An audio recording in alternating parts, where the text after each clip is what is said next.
The memory began with a gesture so gentle it felt almost sacred. A young ruler, warm in both voice and presence, lowered himself just enough to take the princess's hand and press his lips against it. In that fleeting moment, he had asked her to call him simply by his name, no titles, no distance. Just him, just Jason. That single memory lingered in her heart like a flame that refused to die. It was the beginning of everything. From that day forward, the Princess of Valdina devoted her entire existence to him. Her love was not quiet, nor was it cautious, it was absolute. She gave without hesitation, without measure, believing that devotion would be returned in kind. She offered her loyalty, her strength, even her morality, if it meant standing beside him. And for a time she believed it was enough. But now, all that remained was a cold, suffocating cell. The heavy door creaked open, and he stepped inside, not as the man she once loved, but as an emperor. The air shifted instantly.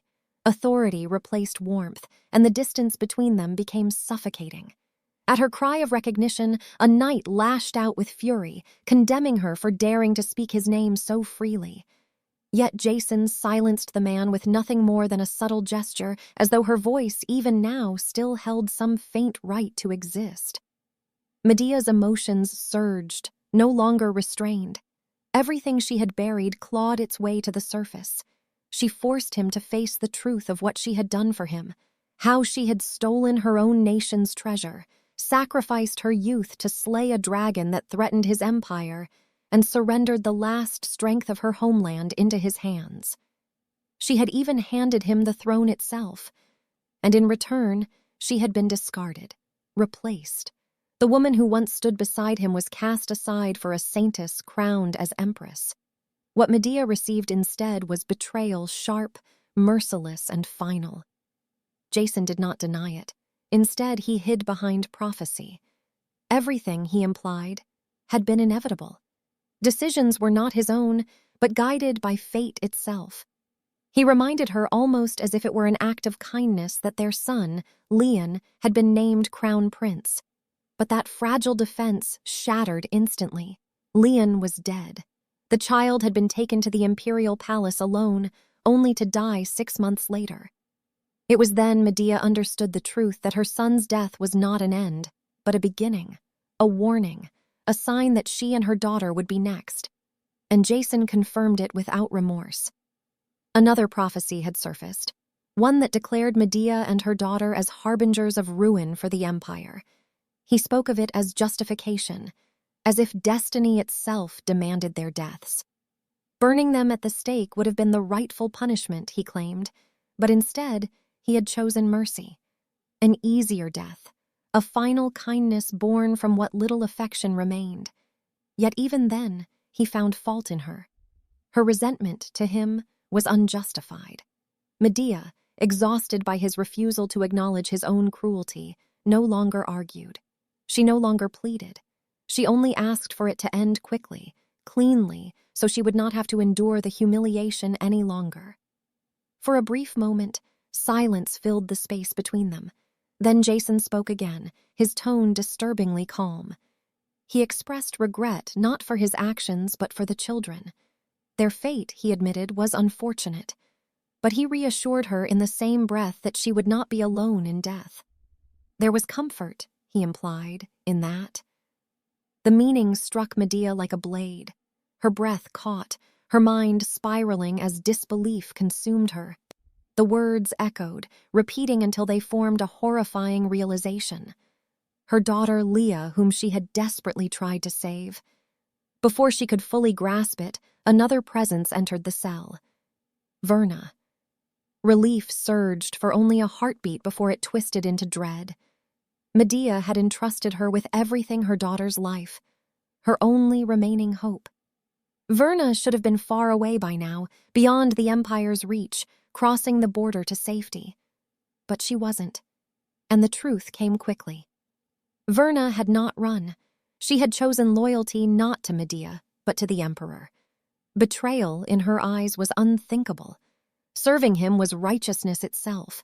Even now she spoke as though she had done the right thing, as though Medea would understand. Jason, watching it all unfold, added only that the children would understand as well. That was when something inside Medea broke completely. Her voice tore through the cell, no longer restrained by fear or sorrow. She condemned him not as a ruler, but as something far worse than any beast. Because even beasts, she cried out, would never harm their own offspring. Her grief was raw, unfiltered, consuming her entirely. But the knights silenced her again, their loyalty blind and absolute. Jason turned away, already finished with her. To him, this was nothing more than a concluded matter. He spoke of generosity as if allowing her to live this long was proof of it. Before leaving, he offered a final farewell, one that felt more like a closing remark than a goodbye. He would remember her contributions, he said, as though that alone could erase everything else. Then, with complete indifference, he walked out. Verna lingered behind, her expression unreadable. She spoke softly of the Emperor's kindness, praising him as though the scene that had just unfolded was an act of grace. Then she did something that shattered the last fragile piece of Medea's heart. She tossed a small red pouch onto the ground. Medea's hands trembled as she picked it up. The fabric was familiar, painfully so, and as she held it, the memory she had tried so desperately to protect came flooding back. Her daughter's voice, crying, begging not to be sent away. A child who trusted her mother completely. And now, all that remained of that child was this. The pouch slipped into Medea's grasp as grief consumed her entirely. No screams came now, no anger, no defiance, only the crushing weight of a mother who had lost everything. Verna's laughter echoed through the dim cell, sharp and cruel, cutting deeper than any blade Medea had ever faced. There was no trace of the sisterly warmth she once knew, only mockery, only triumph. She ridiculed the fallen princess, reminding her of the pride she once carried, now reduced to nothing. Valdina had collapsed, its royal bloodline shattered, and her brother, once strong and unyielding, had met a brutal end, torn apart like prey. And all of it, Verna made clear, was the result of Medea's own choices. Those words did not spark anger at first. They sank, deep. Medea felt it then, not just pain, but a suffocating realization. This was not merely punishment. This was a descent into something far worse. A hell without end, one she had built with her own hands. Every decision, every sacrifice, every blind act of devotion had led her here. And yet, as she looked at Verna, something felt even more unsettling. Happiness. There was a twisted joy in her expression, one that did not belong in a place like this. Verna's tone shifted, no longer placing all the blame on Medea. Instead, she acknowledged something far more disturbing, that Medea had been essential. Without her, none of this would have succeeded. The enemies they faced had been formidable. The loyalists of Valdina, her own brother, they had not been easy obstacles to overcome. That single implication changed everything. Medea grasped at it immediately, forcing the truth into the open. The word "we" lingered, heavy with meaning. It wasn't just betrayal, it was conspiracy. Jason, Verna, her entire family, they had all been working together. The memory resurfaced with painful clarity the moment she had been persuaded to hand over the philosopher's stone, believing it was for Jason's sake. That had been the turning point, or so she thought. Verna shattered even that fragile assumption. It hadn't started there. It had never started there. From the very beginning, before Medea could even recognize it, her entire life had been controlled. Every step, every choice, every path she believed she had carved for herself had already been laid out by unseen hands. She had never been free, not once. She had been nothing more than a piece on a board, a pawn moved exactly where they needed her to be. And the rewards for this carefully orchestrated game were now clear. Verna's father would ascend as king of Valdina, ruling over the ashes Medea had unknowingly created. And Verna herself would rise even higher, becoming empress consort of the empire. Everything had been calculated, everything had been taken, and Jason had been part of it all along. The weight of that truth settled heavily inside Medea. Not shock, because even that had begun to fade, but something colder, something emptier, together. That single realization echoed within her, hollow and endless. Verna, however, saw no reason for sorrow. She spoke as though this was a gift, as though Medea should find comfort in what awaited her. Death, she implied, would reunite her with the family she had longed for. But Medea no longer listened. Her lips pressed together, trembling not with fear but with a fury so deep it threatened to consume what little remained of her. She carved her hatred into memory, into soul, into something far beyond this lifetime. She would not forget. Not Verna, not her family, not a single one of them. That vow became the only thing holding her together. Verna noticed, and immediately the atmosphere shifted. There was urgency now, irritation. A command was given, sharp and impatient, directing the knights to act without delay. They moved swiftly, seizing Medea and forcing her down against the cold stone floor. Her struggles were meaningless against their strength. Still, she did not stop. Even as they pinned her down, even as their grip tightened, she forced the names out: Jason, Virna, Claudio, etching them into her final moments as if carving them into fate itself. Verna's voice rose again, demanding restraint, demanding control, ensuring Medea could not resist what was coming. Then the poison was forced into her. It burned. Her body convulsed, rejecting it, fighting it, but the damage had already begun. Blood rose to her throat as the venom spread, tearing through her from within. Yet even then, especially then, Medea refused to fall into silence. Her voice, though weakened, carried something far stronger than pain. Conviction. She acknowledged the truth of her own failure, that her sins, born from foolish devotion, could never be repaid. Not even with death. Not even across countless lifetimes. But that was not the end. It was a beginning. Her hatred, her regret, her unrelenting will, they would not fade with her life. She would return, again and again if necessary. She would tear them apart, piece by piece, no matter how long it took. Blood spilled from her lips as her body began to give in, but her resolve only grew sharper. She condemned not only them, but everything they stood for, their blind faith in fate, their arrogance as those favored by the divine. None of it would protect them. None of it would save them. Not from her. Even as darkness closed in, even as her strength faded, her final will burned brighter than ever. She would keep moving forward, no matter how many lives it took. A soft voice broke through the silence, gentle and familiar, addressing her with careful respect. It was the kind of voice meant for someone of high standing, someone who belonged in comfort, not in chains. Medea's eyes widened. The world before her was too bright, too clear. A maid stood nearby, admiring the tiara placed upon Medea's head, asking for her thoughts as if this were an ordinary morning. But Medea did not respond. She could not. Her gaze was locked onto the mirror in front of her, her reflection staring back at her like a stranger. There was no pain. That alone was enough to shake her. Her body felt light, untouched, as though it had never suffered. Just moments ago, she had been at the edge of death, her body broken, her breath fading. She remembered the weight of it, the weakness, the countless wounds that had covered her like scars of a lifetime spent in sacrifice. But now, there was nothing. Her hands were smooth, unmarked. The scars she had earned through blood and battle were gone without a trace. The exhaustion that had clung to her bones had vanished. This was no illusion born from suffering. It was far too vivid. A thought surfaced, terrifying and impossible all at once. This was not the afterlife. This was something else entirely, something that should not have been possible. The realization struck her like lightning. She might have returned. The name escaped her before she could stop it. Her brother. The one she had lost. The one whose death had carved regret deep into her soul. She demanded to know where he was, her voice carrying urgency that the maids could not understand.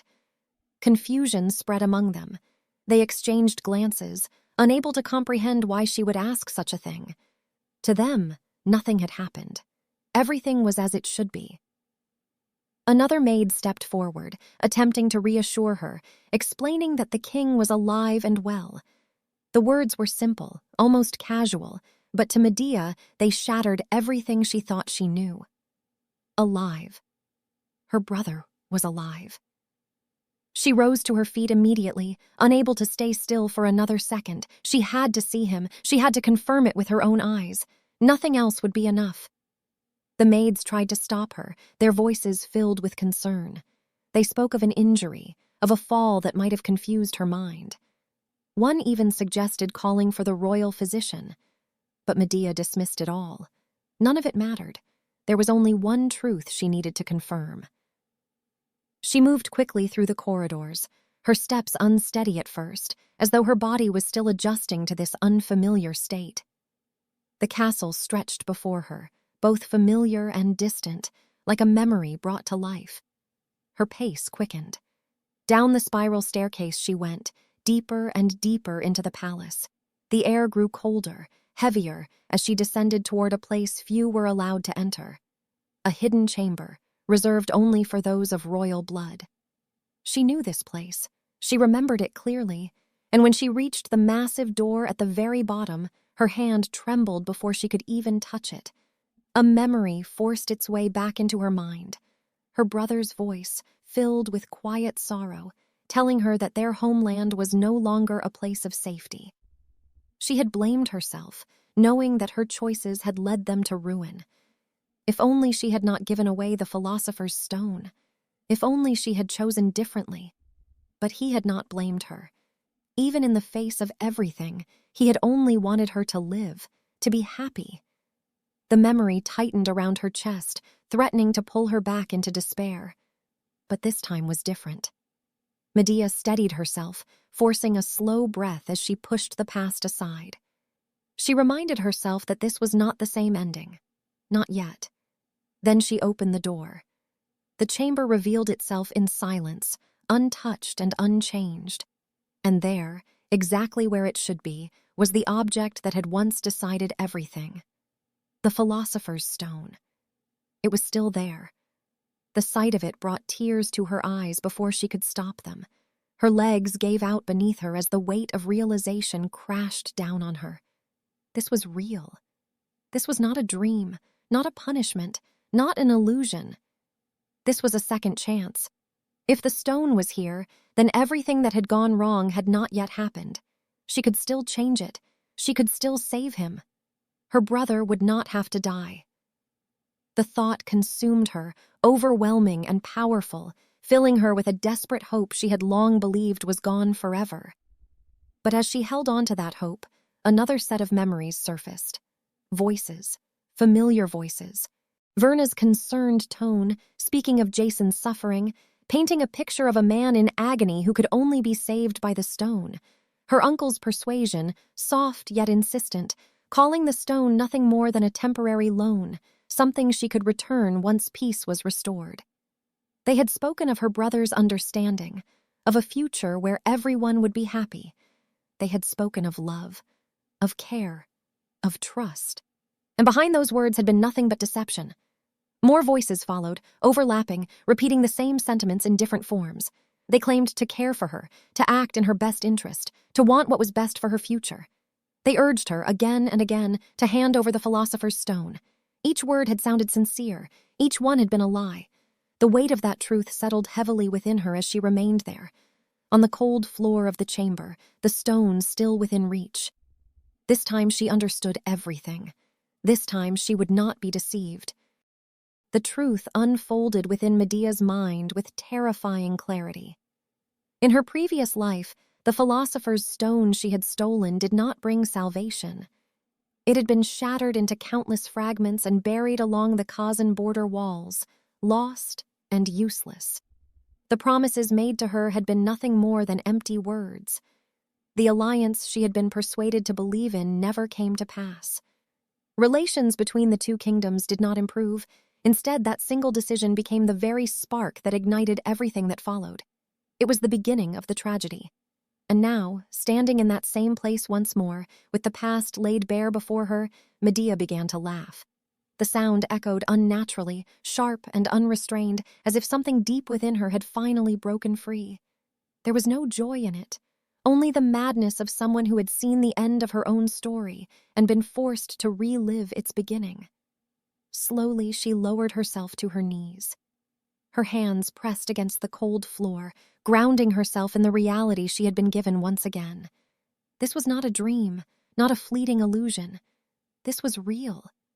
She bowed her head, offering herself not to any person but to something far older, to the ancestors of Valdina, to the unseen forces that watched over the land, to the gods and spirits who had granted her this impossible return. Her lips touched the floor where the philosopher's stone rested beneath. Gratitude filled her, heavy and sincere, not for what she had lost, but for what she had been given again. A final chance. When she rose, there was no hesitation left in her. The weakness that once defined her decisions had burned away completely. In its place stood something unyielding, something sharpened by regret and forged through suffering. She would never make the same mistake again, not in this life, not ever. As Medea walked through the corridors of the palace, her thoughts moved quickly, piecing together everything she now understood. There were countless things she could change.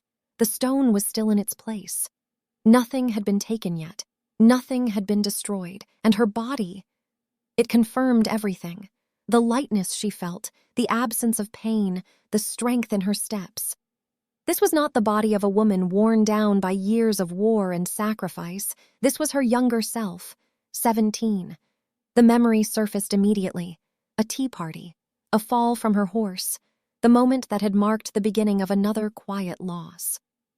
That was when Neril had saved her, a maid who had once abandoned her place as a knight, choosing instead to serve within the palace. On that day, Neril had thrown herself forward without hesitation, taking the fall that should have ended Medea's life. But when Medea had awakened, Neril was gone. The explanation she had been given at the time returned to her now, each word sharper than before. Neril had left of her own will, claiming she would rather die than continue serving a royal with no future. She had spoken of the palace as a place not worth staying in, a place beneath her. At the time, Medea had accepted it. But now it made no sense. Neril was not the kind of person who would leave without a word. Not like that. Not after everything. The inconsistency lingered, growing heavier with each step. Then voices reached her. Maidservants speaking carelessly, unaware of who might be listening. They spoke of something happening within the palace at that very moment. One of the princess's maids was being harshly reprimanded, torn apart under the authority of the head maid. The reason given was simple, an excuse, the recent accident. As the conversation continued, more details surfaced. The maid in question was not ordinary. She had once been a knight, someone who had willingly given up that position to serve in the palace. Her strict nature had made her unpopular, especially with the head maid, who had been waiting for an opportunity to remove her. This was that opportunity. Even though she had saved the princess's life, even though everyone had witnessed it, none of it mattered. Authority would twist the truth as needed. No one would dare oppose it. The pieces fell into place instantly. Medea moved without hesitation, stepping directly into their path. The maids froze in shock, their voices cutting off the moment they saw her. Fear replaced their casual conversation as they stood before her, unable to react. Medea did not waste a single moment. Her question was direct, leaving no room for confusion. The maids hesitated, uncertain, their fear evident as they struggled to respond. But Medea already understood. Everything was clear now. What happened to Neril had not been coincidence. It had been arranged. Her uncle's influence, his reach, his control, it had extended even here, even to something as small as removing a single person who might have stood in the way. The realization hardened something inside her even further. She would not allow it to happen again. Her voice, when she spoke again, carried no uncertainty. It was steady, commanding, leaving no room for refusal. She gave a single order. And this time, she would see it with her own eyes. The two maids moved in silence, their earlier confidence gone, replaced by unease as they guided Medea through the palace. Each step felt heavier than the last, as if they too sensed that something was about to shift. When they reached the door, all three of them stopped. From inside, the sound of a voice rang out sharp and merciless. Jenna's anger filled the room, her words laced with impatience and cruelty. She was demanding submission, insisting that all it would take was a single admission, a simple agreement to leave. No one would question it. No one would suspect anything. There would be no need for further suffering if only obedience was given. But beneath that demand was something darker. She made it clear that resistance would lead nowhere. Death was inevitable if the defiance continued. Silence answered her, and that silence only made her angrier. Her voice rose again, mocking, taunting, ridiculing the very loyalty she was trying to break. She painted the suffering as meaningless, blaming it on the choice of serving the wrong master. Each word struck harder than the last, and when words were no longer enough, the sound of the whip followed. Again and again. Outside the door, Medea did not move. She listened. Every word, every strike, every cruel implication settled into her with terrifying clarity. This was no misunderstanding, no simple punishment. This was deliberate. Inside, Jenna's frustration only grew. The refusal to yield, the refusal to even respond, was something she could not tolerate.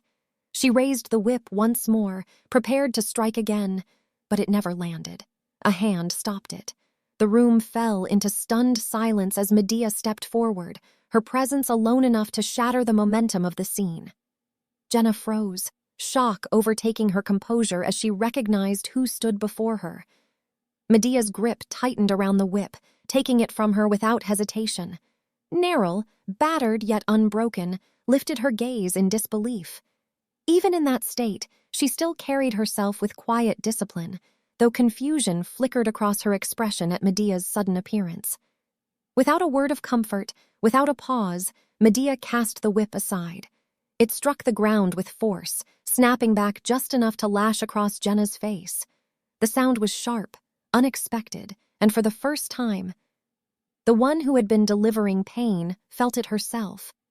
Jenna's outrage surfaced immediately, demanding to know what this meant, what Medea thought she was doing.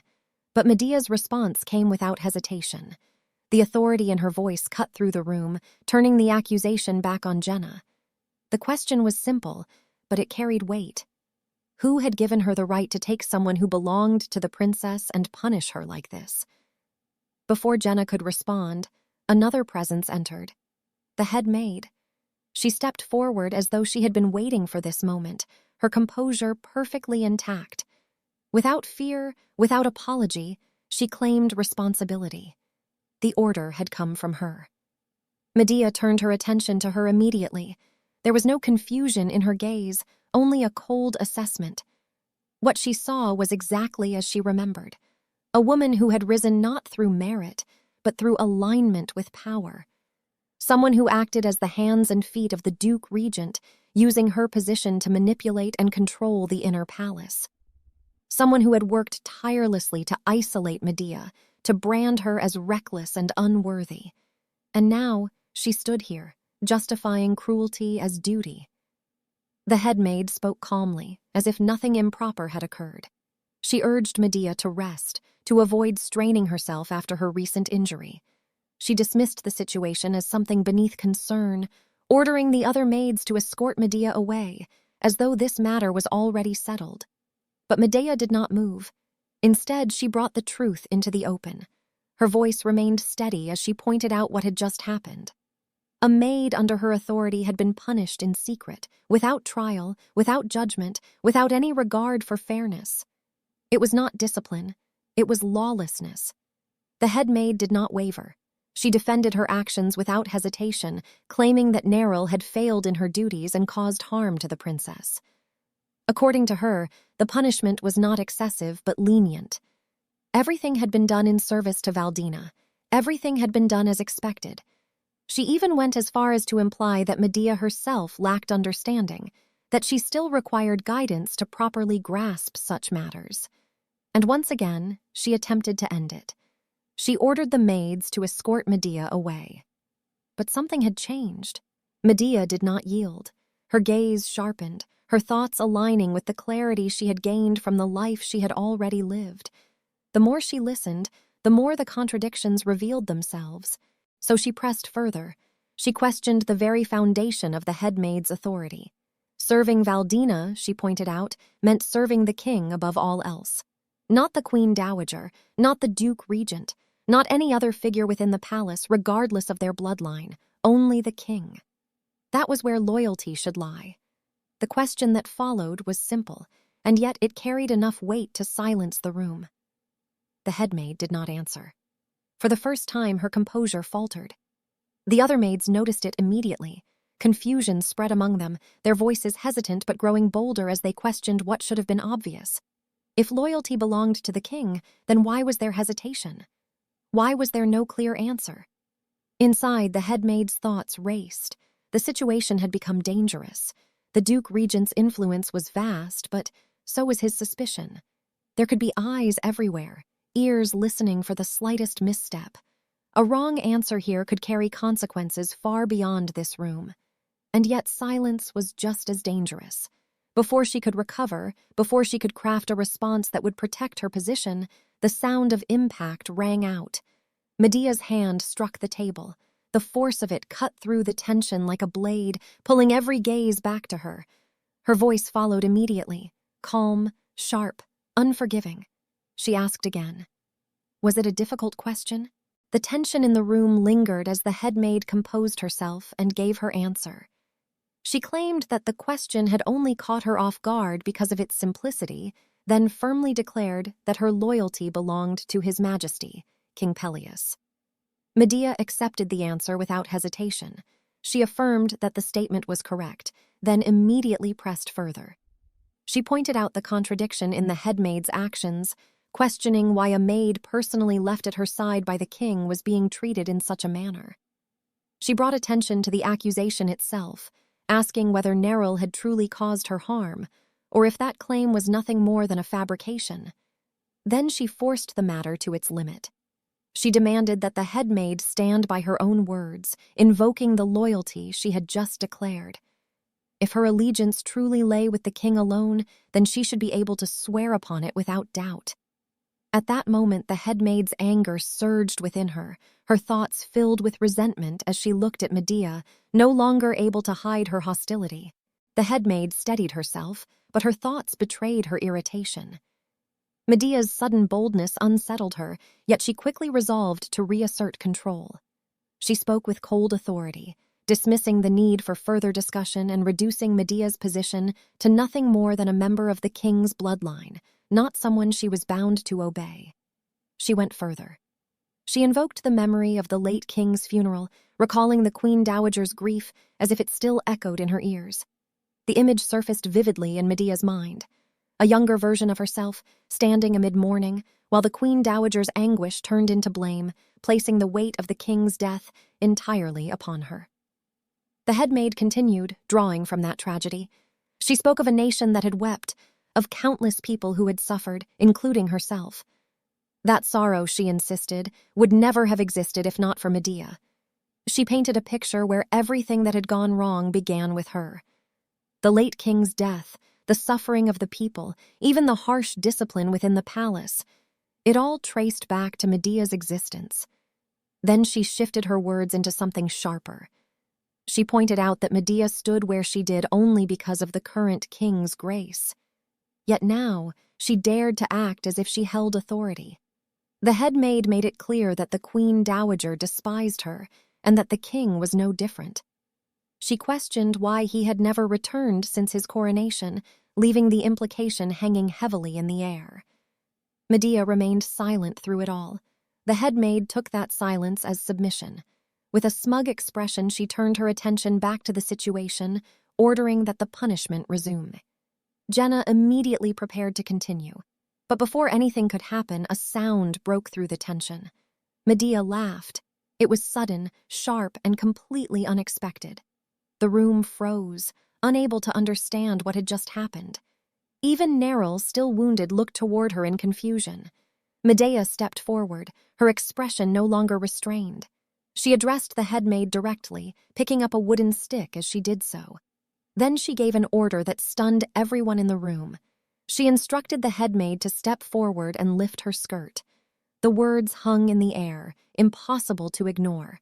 The headmaid reacted immediately, shocked and unable to accept what she had just heard. But Medea did not waver. She stated that she would respect the headmaid's earlier stance and say nothing more about Neril.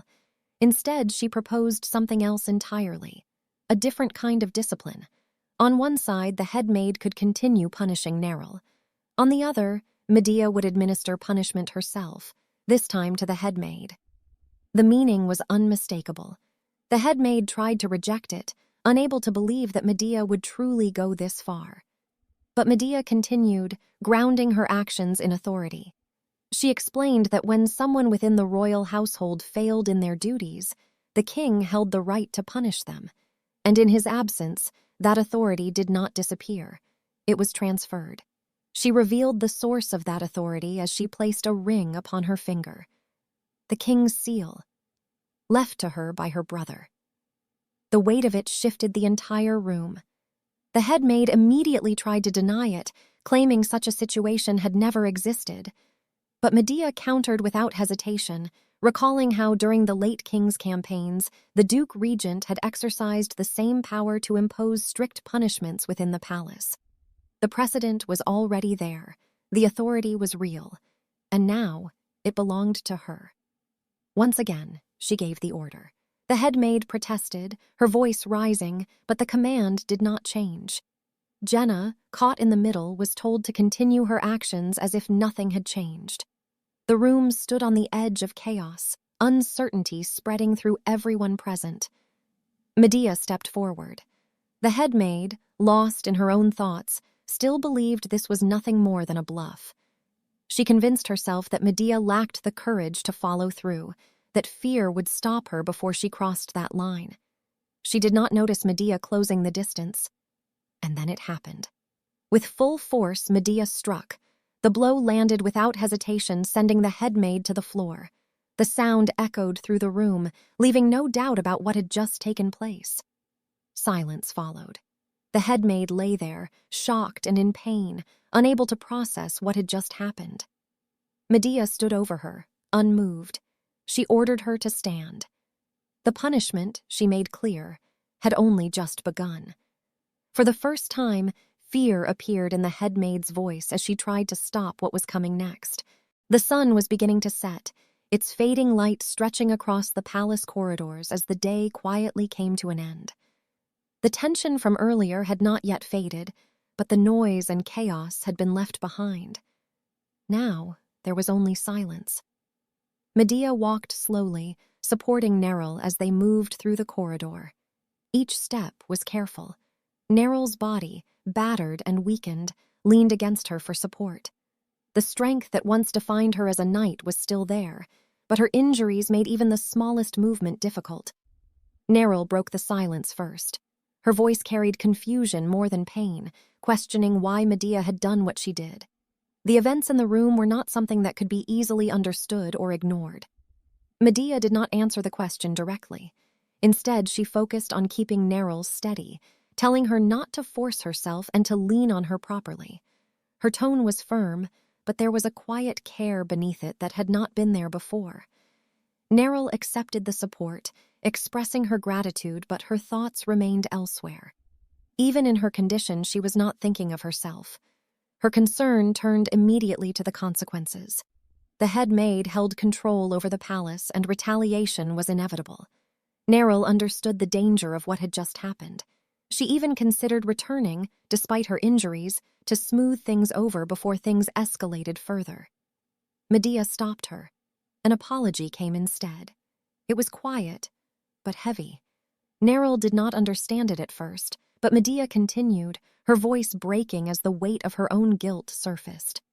She admitted that everything that had happened traced back to her. Once again, someone had suffered because of her existence.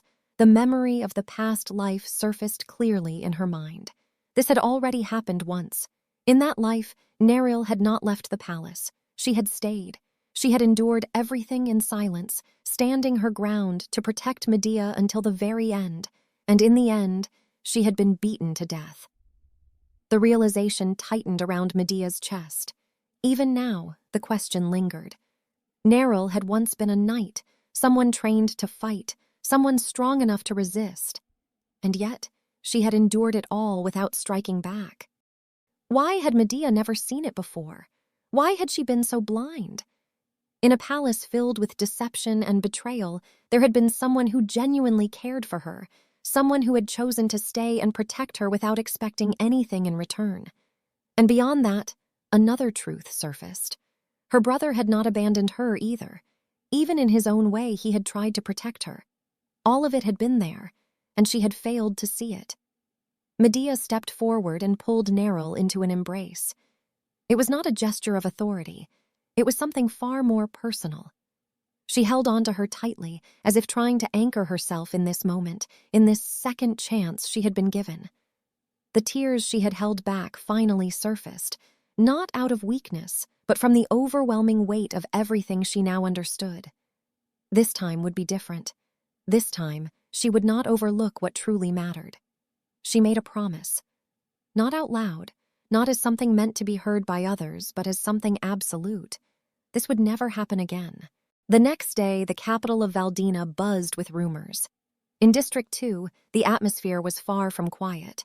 News from the royal palace had already spread, growing louder and more exaggerated with every retelling.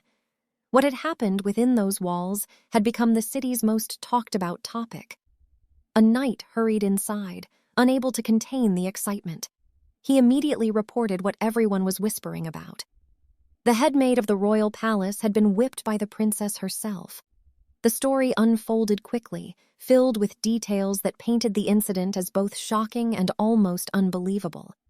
The headmaid had attempted to drive out one of the princess's maids, only for it to be revealed that the maid had connections to the captain of the royal guard.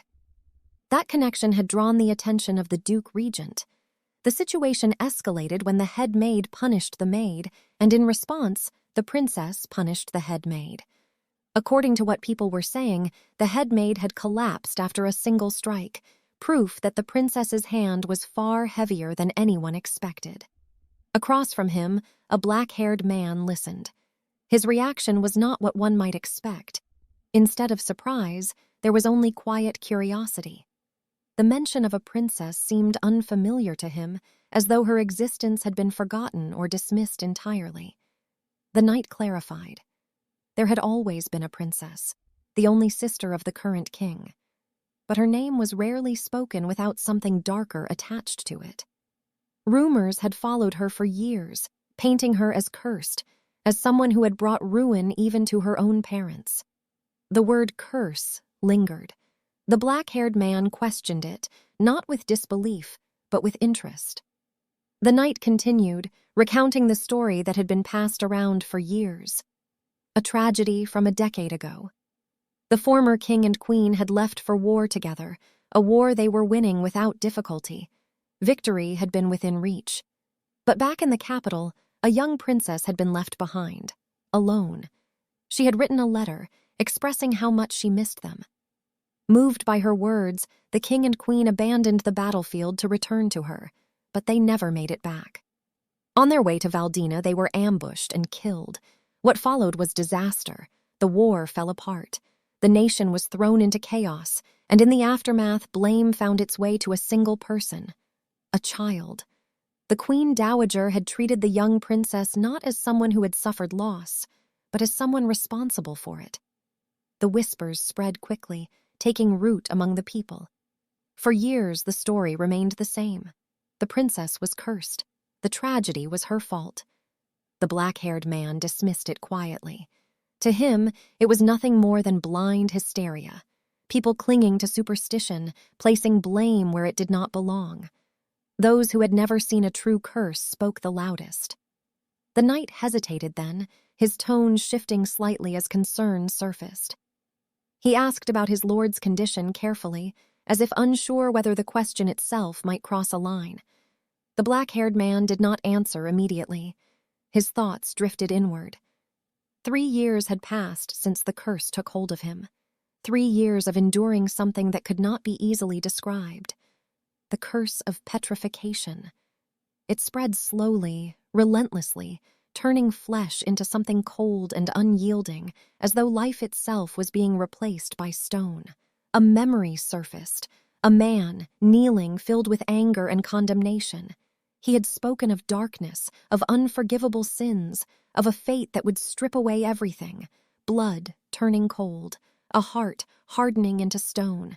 No matter how great the talent, no matter how powerful the ambition, the end would be the same. The body would crumble. That had been the curse placed upon him. The memory ended as abruptly as it came. Back in the present, his hand tightened. He shifted the conversation without warning, bringing up another place entirely. The Hashima Kingdom, a small nation, yet known for its strong military. The knight responded casually, dismissing it as a country that struggled despite its strength.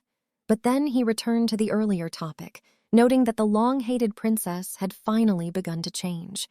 There was curiosity now, even amusement. Perhaps things would become more interesting. He even suggested keeping an eye on the palace, watching to see how long she would last. The black-haired man redirected him again. The focus returned to something far more important. The priestess. A member of the Sideria tribe, someone rumored to possess the ability to break his curse. The knight admitted that the search was ongoing, difficult, and uncertain. The tribe itself had long been believed to be extinct. Even powerful figures in the past had failed to find her. But there had been a lead. The last sighting placed her within Valdina, though the trail had gone cold near the border. Still, the knight believed she was somewhere within the royal castle. The room grew tense. The black-haired man reached for a knife, the motion slow but deliberate. His patience had limits, and the knight's words were beginning to push against them. The knight quickly corrected himself, insisting that every effort was being made. Every inch of the border was being searched. He staked his life on it, claiming certainty that the priestess was within reach.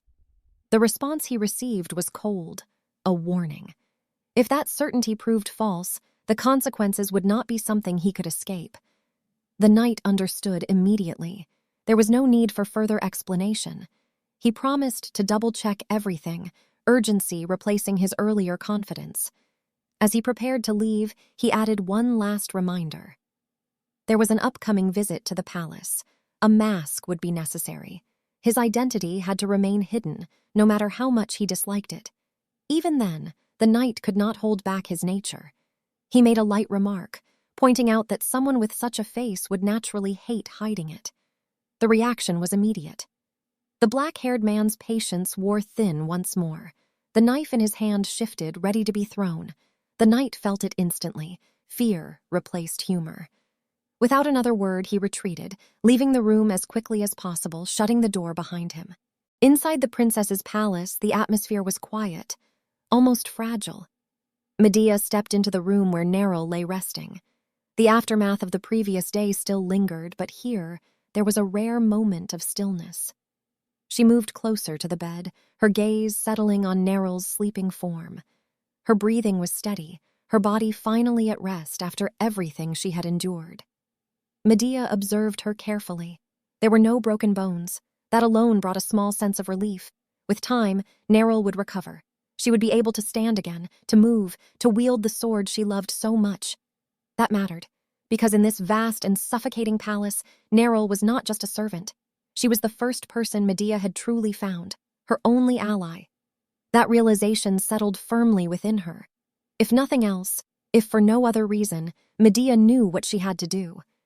This palace, this place that had once been filled with manipulation and quiet cruelty, had to change. Completely. And the first step was already clear in her mind. Mariyu. Before she could act further, the sound of hurried footsteps broke through the silence. They were loud, unrestrained, carrying none of the discipline expected within the palace. The door burst open. Mariyu entered, her anger already spilling over. She demanded answers immediately, her voice filled with frustration as she questioned what she had done wrong. She insisted that she had only followed instructions, that she had gone to deliver a message as told. Medea turned her attention to her calmly, asking about the disturbance. Mariyu continued without restraint. She reminded Medea of the tea party, of the accident, of the ideals Medea had once spoken about. Fairness, justice, words that now seemed meaningless to her.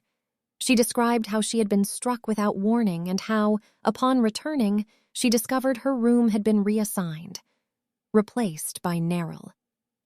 Medea's response did not match the anger in front of her.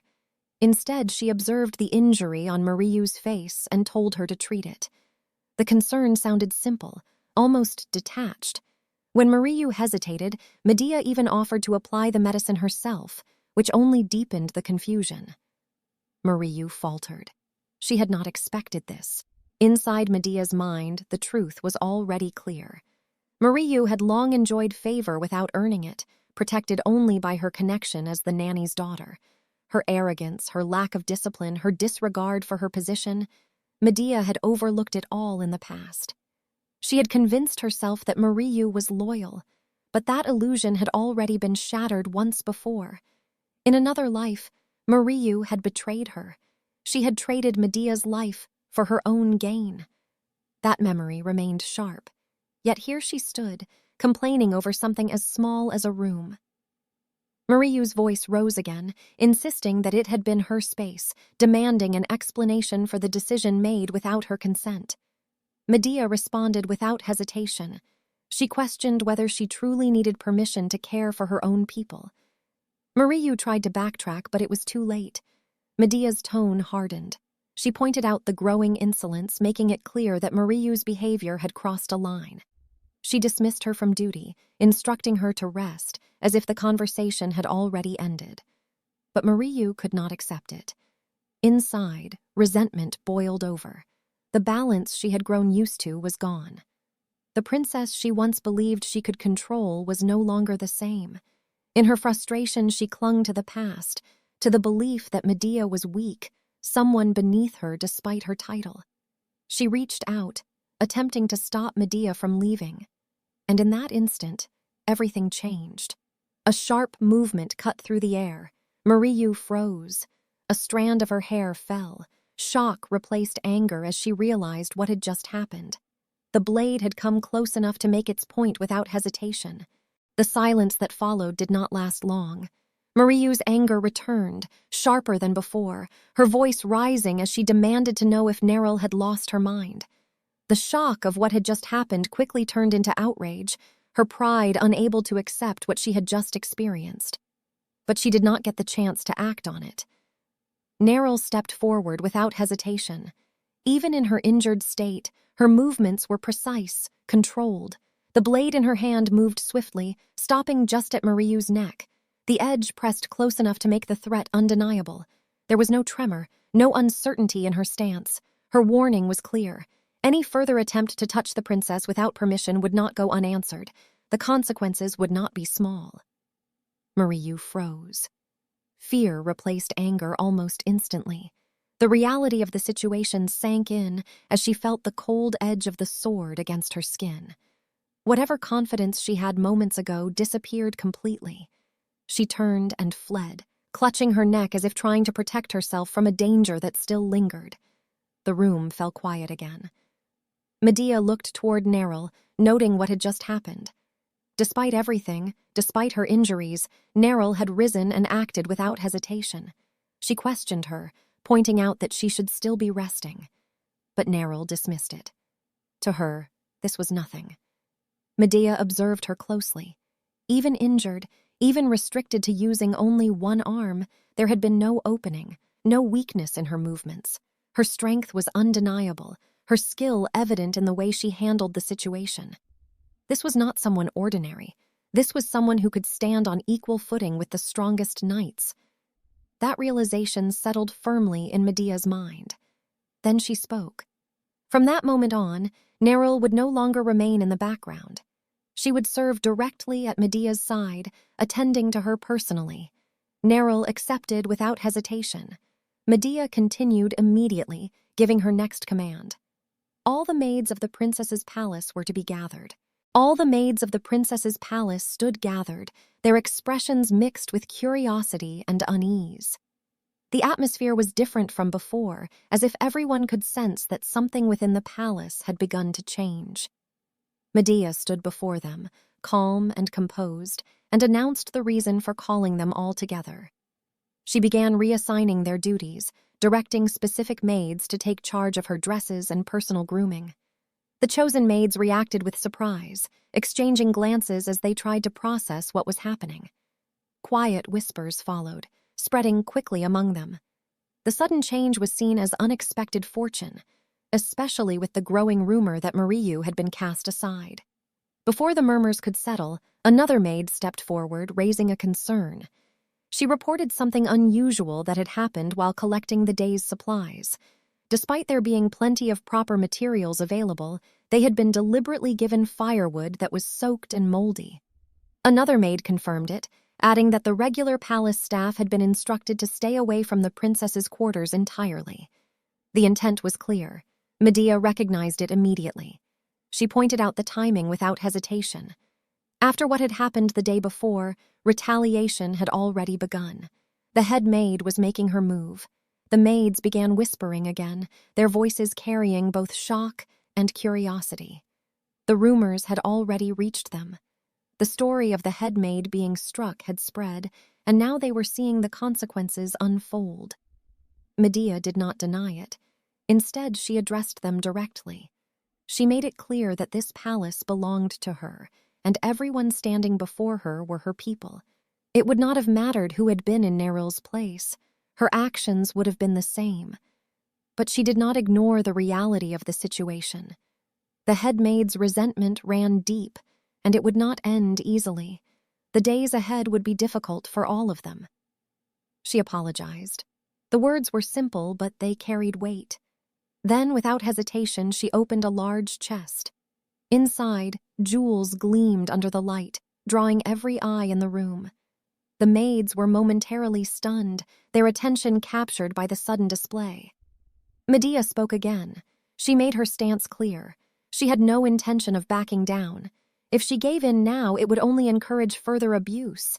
It would send a message that their lives could be controlled and taken without consequence. That was something she would not allow. Even if her power was limited, she refused to stand by and watch them suffer the same way. One by one, she handed out the jewels. Not as a display of wealth, but as a form of support, a way to strengthen their resolve for what was to come. She told them to endure for now. At the right time, she would involve her uncle and shift the balance. Until then, she asked for their patience, framing herself not as a ruler above them, but as someone flawed, someone aware of her own past mistakes. The response was immediate. The maids rejected the idea of resentment. They had seen her actions, heard her words, and understood her intentions. Instead of fear, something else began to form. Loyalty. They declared their willingness to stand by her no matter what the head maid might do. Medea accepted it, quietly. And with that, the foundation of her palace began to change.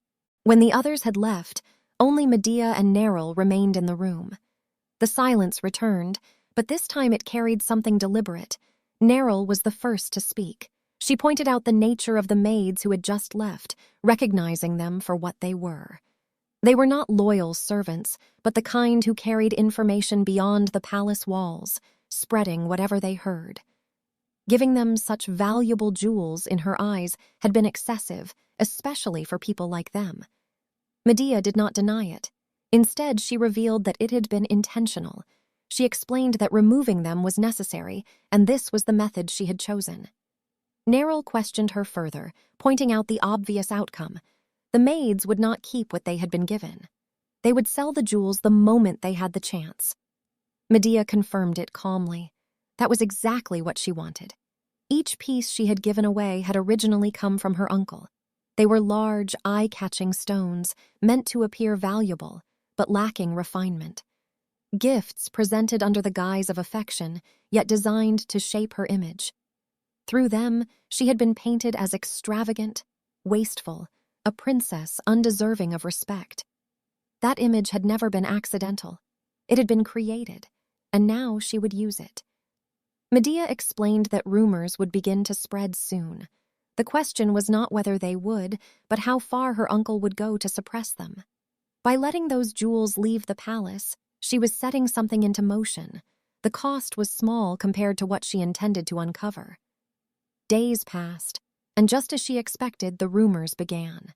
The market filled with jewels once known to belong to the princess. Their sudden appearance raised questions immediately. Alongside them came whispers, spreading from one place to another, growing with each retelling. It became known that the ones selling the jewels were the princess's own maids. That alone was enough to stir curiosity. Why would a princess give away her valuables so easily? Why would her own servants be the ones profiting from them? The questions did not stop there. As the rumors spread, another truth followed closely behind. The treatment within the palace did not improve. The headmaid's actions continued, just as harsh as before. Though she maintained discretion, the growing attention made it harder to hide what was happening. And the maids who had benefited from the jewels did not remain silent. Their voices carried further now, sharper than before, spreading details that might have once been ignored. Their words, fueled by both gain and resentment, added more weight to the growing whispers. The image of the royal palace began to shift. What was once seen as a place of order and honor started to crack under the pressure of these stories. The idea of insubordination took hold, spreading alongside the rumors. And at the center of it all was a single narrative that refused to disappear. The headmaid was tormenting the princess, exactly as Medea had intended. The retaliation against the princess had intensified. The headmaid's methods were harsh and calculated, no different from the cruel tactics used elsewhere. Food had been tampered with, bedding treated to attract insects, and discomfort had been made constant and unavoidable. At the same time, the rumors spreading through the capital had grown more extreme, turning into exaggerated stories that bordered on horror. It was no longer simple gossip. It had become something much larger. The knight added that someone had even been planted inside the princess's palace. The black-haired man listened, noting that there might still be something useful hidden within all of it. The knight continued, describing the princess as someone barely holding on. He mentioned that she had begun giving away the jewels she received from the Duke Regent, distributing them to her maids. That detail caught attention immediately. The black-haired man questioned it, repeating the point as if confirming what he had just heard. The knight clarified that the jewels had already flooded the market. Recognizable pieces, expensive stones, the kind that attracted attention easily. For a moment, the black-haired man fell silent. Then he questioned her actions, wondering whether they were born from naivety or foolishness. Giving away such valuables to win loyalty seemed too simple, too careless. But the thought did not end there. Another possibility surfaced. He considered that there might be a different purpose behind it, something deliberate, something calculated. The knight did not immediately understand. The black-haired man's conclusion was brief, but pointed. This was not about survival. This was about rising higher, promotion, to the queen. The knight reacted with surprise at the timing of such a thought, but the black-haired man's mind had already moved ahead. He reflected on how, at times, the weakest and most insignificant presence could consume everything around it. The real question was not whether it could, but what it would become in the process. Whether it would devour others or be devoured itself. In his hand, a chess piece rested, a pawn, and for the first time there was clear interest. Back in the princess's palace, events unfolded rapidly. Several maids were being dragged away, their voices filled with panic and confusion. They demanded answers, struggling against the force used to remove them. The accusation placed against them was severe. They were being blamed for conspiring to torment the princess and for shifting the blame onto the headmaid. They denied it desperately, insisting on their innocence.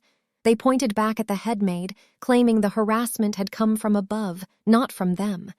Their voices grew louder as they called out, appealing directly to the princess, believing she would intervene. Medea appeared. Her presence immediately drew attention as she asked what was happening. The explanation came quickly. The situation was framed as a correction. The headmaid, it was said, had taken action to address the wrongdoing within the palace. The maids being dragged away were accused of insulting royalty and disrupting order. Their punishment had already been decided. Death. Medea listened. She acknowledged the explanation without resistance, even expressing understanding toward the effort that had been made. The ones delivering the message responded with relief, explaining further that new maids had already been brought in. Fresh faces, untainted, disciplined, ready to serve properly. Medea accepted that as well. She remarked on the head maid's judgment, stating that such selections should be trustworthy. Then she turned her attention to the remaining maids, making sure they understood what they had just witnessed. Her message was clear. Disloyalty would not be tolerated. Those who acted like spies, those who betrayed their place, would face the same fate. The maids responded immediately, their voices unified, acknowledging her words and committing them to memory. Then Medea gave one final instruction. Her thanks were to be delivered to the head maid. The response to that was confusion, but Medea clarified it. Because of what had just happened, her position had become easier. The obstacles that once surrounded her had been removed without her needing to act directly. The reaction was subtle but unmistakable. Those who heard it could not fully understand it. There was something unsettling in the way she spoke, something hidden beneath the surface. And as they looked at her, one thought began to form. This outcome, had it been planned from the very beginning? When the others were gone, Neril turned to Medea, her thoughts still lingering on what had just unfolded. She questioned whether everything that happened had been anticipated from the start. The sudden purge, the head maid's actions, the way events aligned too perfectly. It did not feel like coincidence. Medea confirmed it without hesitation. She explained the chain of consequences as if laying out pieces on a board. The nobles who had planted spies within the princess's palace would not remain silent after losing them so suddenly. Suspicion would grow, and their attention would shift toward her uncle. At the same time, her uncle would begin to doubt those beneath him, including the head maid and other rivals who might have acted without his direct command. The balance would break, and when it did, blame would be cast. Medea made it clear where it would not fall, not on her. Neril understood the implication. The conflict was no longer directed at the princess's palace. It had been redirected upward, toward those who believed themselves in control. They would begin to turn on one another.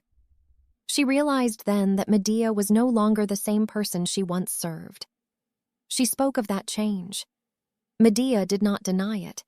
She acknowledged it openly, stating that the person Neril once knew no longer existed.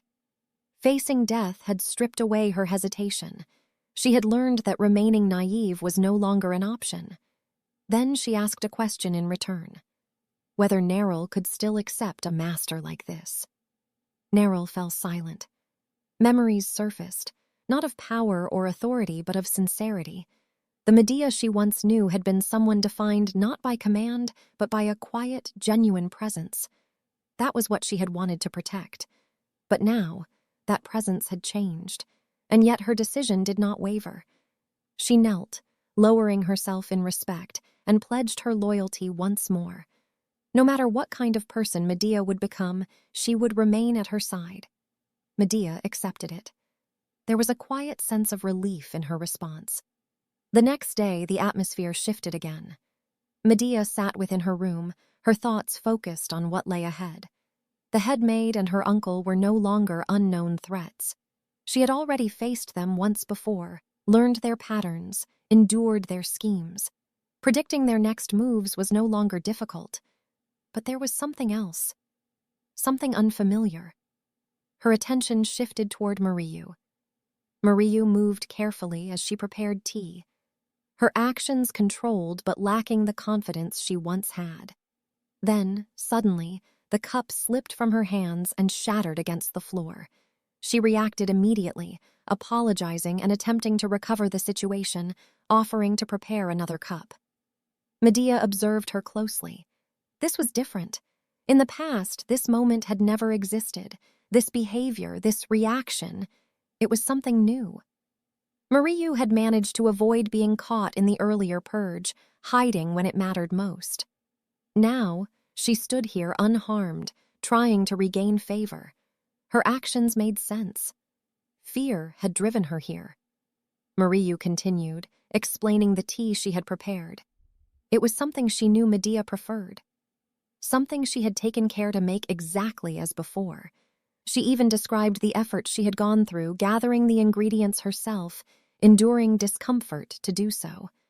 The cup was offered again. Medea hesitated. For a brief moment she was caught off guard, the familiarity of the situation clashing with everything she now knew. But she quickly regained control, refusing the tea for now, stating she was not in the mood. Mariyu did not step back. Instead, she pressed further, emphasizing her effort, her intention, her willingness to serve. The cup remained extended, waiting to be accepted. And in that moment, the situation stood still. Unfamiliar, uncertain, and no longer something Medea could predict as easily as before. Without warning, memories surged through Medea's mind. The present blurred as fragments of her past life forced their way in. The moment she had been held down, the poison forced into her mouth returned with painful clarity. The voices echoed again. A command urging someone to pour it in without delay, another voice dismissing what had happened to the children. Then the memory of her daughter calling out to her. The weight of it broke through. Medea reacted immediately. Her refusal came out sharp and filled with anger as she struck Mariyu's hand away. The teacup fell and shattered on the floor, the liquid spilling across the ground. Her voice followed, harsh and unyielding, questioning how many times she needed to repeat herself. Mariyu tried to explain but failed to finish. Instead, she dropped to the floor, begging for forgiveness and admitting her mistake. Medea did not entertain it. She ordered that Mariyu be taken away. Servants moved at once, dragging Mariyu out as she continued pleading, insisting she was wrong and begging not to be resentful. Her voice echoed as she was pulled farther away until it disappeared. Medea let out a breath, the frustration still visible. Moments later, Neril rushed in asking if she was all right. Medea dismissed it. Then, still holding on to her frustration, she gave an order. Neril was to keep an eye on Mariyu. Neril clarified the meaning, understanding it as watching her closely. Medea confirmed it and revealed what had caught her attention.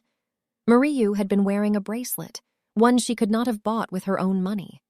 The design was specific, a pattern tied only to a select few within the Keisan Empire's imperial family. The implication was clear. Medea recognized it and saw the opportunity in it. Elsewhere in the palace, Mariyu moved quietly, slipping away until she reached a hidden place. She opened the door. A man was waiting. He greeted her, and she responded with familiarity. He was revealed to be the young Duke Claudio, Simone Claudio. He questioned her immediately, bringing up what he had heard about the replacement of Medea's maids. Mariyu explained herself, saying she had no choice and that the princess had suddenly pushed her away. That answer shifted his reaction. He focused on that point, repeating it with anger as the realization settled in. Mariyu explained herself. She spoke of the moment the maids were replaced, insisting that her actions had been driven by fear. The threat of retaliation from the head maid had forced her hand. She claimed that things had already changed again, that she had regained the princess's favor, and that the reliance placed on her remained as strong as ever. Across from her, Simone Claudio listened. He acknowledged the chaos spreading both inside and outside the palace, attributing it to the headmaid's actions. The situation had grown troublesome enough to irritate him, but his attention quickly shifted back to Mariyu. Without warning, he seized her by the hair. The gesture was sharp, controlling, leaving no room for misunderstanding. His words followed with the same cold intent. If she intended to become his wife, then her behavior had to meet his expectations. He made it clear that taking someone of her status had required justification, and he would not tolerate anything that made him regret that decision. He reminded her of her position.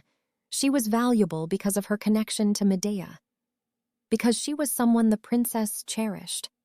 Mariyu endured it. Even in pain, she agreed without hesitation, promising to do better. She assured him that she would keep track of Medea's every move, offering herself completely to the role he expected her to play. Satisfied, Salmon released her. The tension eased as quickly as it had formed. His tone shifted, his words softening as he expressed affection. The contrast was stark, but deliberate. He drew her closer. Mariyu responded in kind, holding on to him, her thoughts aligning fully with his expectations. For him, she was willing to do anything. Unseen by both of them, beyond the window, another presence remained still. Neril watched everything in silence. Back in the princess's palace, the atmosphere was controlled, quiet, and deliberate. Neril returned and delivered her report without delay. She revealed that Mariyu had been secretly meeting with the young Duke Claudio. The information was clear, direct, and without uncertainty. Medea received it calmly. Neril continued, drawing a connection from what they had already observed. If the bracelet Mariyu wore had come from the young duke, then it suggested something far more serious. It pointed toward contact between House Claudio and the Kazan imperial family. Medea acknowledged the implication but chose not to act immediately. For now, she would observe. Then her focus shifted. She asked about Neril's mentor, Marquis Gilifos, inquiring about his current whereabouts. Neril answered that he was staying at a small estate outside the royal capital and asked if Medea intended to meet him. Medea confirmed it. Valdina still had use for him. As the thought settled, Medea's mind moved ahead of the conversation. House Claudio had not merely established contact with the Kazan Empire, there was more beneath the surface.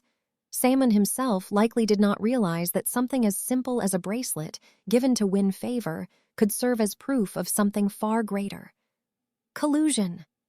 Medea spoke again, laying out what she understood. Her uncle was making his move. With Peleus away on a conquest, the timing was ideal. The absence of the king created an opening, one that could be used to seize the throne. Neril reacted immediately, the implication clear to her. This was preparation for rebellion. Medea expanded further. The Kazan Empire had no desire to see Valdina grow stronger. Peleus had entered the conquest war to escape their influence, but in doing so, he had placed himself in a vulnerable position. From another perspective, he had become a shared obstacle, a common enemy, to both the Empire and Duke Claudio. The pattern was familiar. In her mind, memories from her previous life surfaced. A harsh winter had once fallen upon Valdina, devastating the land. The Kazan Empire had offered aid, promising food to sustain the people. But at the last moment, that promise had been withdrawn under false pretenses. The result had been chaos. The people, desperate and starving, had turned their anger toward their own king. Blame spread quickly, and soon after, rebellion followed. But it had not been natural. It had been orchestrated. A false uprising, one led by forces planted by Claudio himself. Neril questioned the boldness of such actions, unable to ignore the risk. Even a powerful empire should hesitate before laying hands on another nation's king. Medea answered with certainty. That was precisely why it had to be stopped before it could begin. She identified the piece they needed. A marquis, once the captain of the royal guard, a man known as a savior of the nation, someone whose presence could shift the balance. She gave the order. A secret meeting with Marquis Gilifos was to be arranged. Neril accepted without hesitation, ready to carry it out. And as everything began to move into place, Medea held on to one final thought. This time, nothing would unfold the way it once had. In this life, they would never make it past that wall alive. The following day, the atmosphere in the princess's palace shifted once more. A guest had arrived. Medea's aunt greeted her formally, her tone filled with concern as she approached. Medea responded in kind, acknowledging the time that had passed since their last meeting. But the formality did not last. Her aunt stepped closer, taking Medea's hand, asking not to be addressed so coldly. She spoke of her worry, of the shock she felt upon hearing about the accident, even claiming that the news had caused her to collapse from exhaustion. She apologized for coming late, framing it as something beyond her control. Another voice entered the room. Verna followed, explaining that the delay could not be helped. She stepped in with familiarity, her presence immediately stirring something within Medea. Recognition came instantly. Virna. She moved closer, speaking with ease, expressing how much she had missed her, even insisting that she had begged to come along. There was an expectation in her tone, as if understanding should come naturally. Medea responded without resistance. She returned the sentiment, claiming she had missed her as well. But beneath that surface, something else existed. The memories remained. The pain, the betrayal, the loss tied to these very people had not faded. The thought of her children, of everything that had been taken, stirred something darker within her. The desire to act, to retaliate, to tear them apart, rose briefly, but she held it back. It was not time. Not yet. Her thoughts settled into something colder, something more controlled. This time she would not act impulsively. This time she would bind them slowly, tightening her grip until the moment they would suffer the most. Her aunt spoke again, shifting the conversation. She expressed concern for Medea's condition, warning that even if she appeared fine, the after effects of her fall should not be ignored. She revealed that she had brought a physician, someone highly regarded, someone treated almost like a divine figure within the Kaizen Empire. The implication was immediate. This was no ordinary gesture. The physician had not been brought inside yet, waiting instead at the palace gates due to his status as an imperial citizen. Permission was needed before he could be allowed in. Medea understood the situation instantly. Bringing in a physician from an enemy nation was not something easily justified. Verna added to it, emphasizing the effort that had gone into this arrangement. She spoke of the cost, of how much had been spent to make it possible. Her aunt quickly tried to stop her from saying more, cautioning her not to speak unnecessarily. Medea responded calmly, acknowledging the effort, even pointing out how far her aunt must have gone to arrange such a thing. Virna, however, continued, revealing another detail. The journey had been made personally. Medea caught it immediately. She questioned it, pointing out the inconsistency. Traveling to the Kazan Empire while a war was ongoing and doing so with such speed was not something that could be easily approved. The involvement of the chancellor alone made it suspicious. Her aunt reacted sharply, cutting Verna off before she could say anything further. Then she returned to Medea, trying to smooth over the situation. She clarified that the physician was not brought directly in that manner, but was instead the personal doctor of an upcoming Kazan delegation, someone already on the way, someone whose presence could be justified. She reassured her, holding onto her hand once more. But Medea pulled away. The gesture was firm, deliberate. She acknowledged the explanation but refused the offer. The palace physicians had already declared her condition stable. There was no need for further attention, no need to accept what had been arranged. Her aunt's composure wavered. Disappointment surfaced, mixed with something deeper. She questioned whether Medea doubted her intentions, whether she suspected the identity of the physician she had brought. Her tone shifted, becoming emotional, almost wounded. She spoke of how she viewed Medea, as if she were her own daughter, questioning why she was being kept at a distance. Medea heard it, and remembered. In the past, she had believed those words. She had accepted them as genuine, but now, that illusion no longer holds. She stood, her response calm but unwavering. She acknowledged the gesture but made it clear that it did not reach her heart. The distance between them remained. Verna reacted immediately, unable to hide her shock. She questioned the sudden change, unable to understand how Medea could speak in such a way. But Medea no longer wavered. This time she saw everything clearly. Medea did not hesitate. She stated plainly that she could not agree with her aunt's words. Catherine questioned her, demanding to know what she meant. But Medea did not soften her stance. Instead, she laid everything out with clarity. She pointed out that her aunt was fully aware of what had been happening inside the palace. Ever since her clash with the head maid, the treatment she endured had been evident. Small discomforts had been noticed immediately, yet something far more significant had been ignored. All of her maids had been replaced. That was not something that could go unseen. Medea acknowledged the reason behind it. The head maid was not just any servant. She was someone close to Catherine, someone she trusted. That connection had placed her aunt in a difficult position, caught between loyalty to her and loyalty to Medea. Medea turned as if to leave. Catherine tried to stop her, calling out, attempting to deny what had been said. But Medea did not allow it to continue. She asked a single question. If the same treatment had been directed at Verna, would Catherine have remained as calm? There was no answer. Medea continued, her movements composed as she cleaned her hands with a cloth. Her words followed, steady and final. Catherine might consider her as a daughter, but that feeling would never be mutual. That distance could not be closed, and that truth, more than anything, was disappointing. She looked back at them one last time and gave a clear instruction. They were to leave. She had no desire to see either of them any longer that day. The handkerchief slipped from her hand and fell to the floor. Without another word, Medea walked out of the room. She did not look back. Behind her, Catherine called out again, trying to stop her, but it was too late. The distance had already been set. The moment the door closed, her expression changed. Anger surfaced. She turned her frustration toward Verna, blaming her for speaking carelessly and worsening the situation.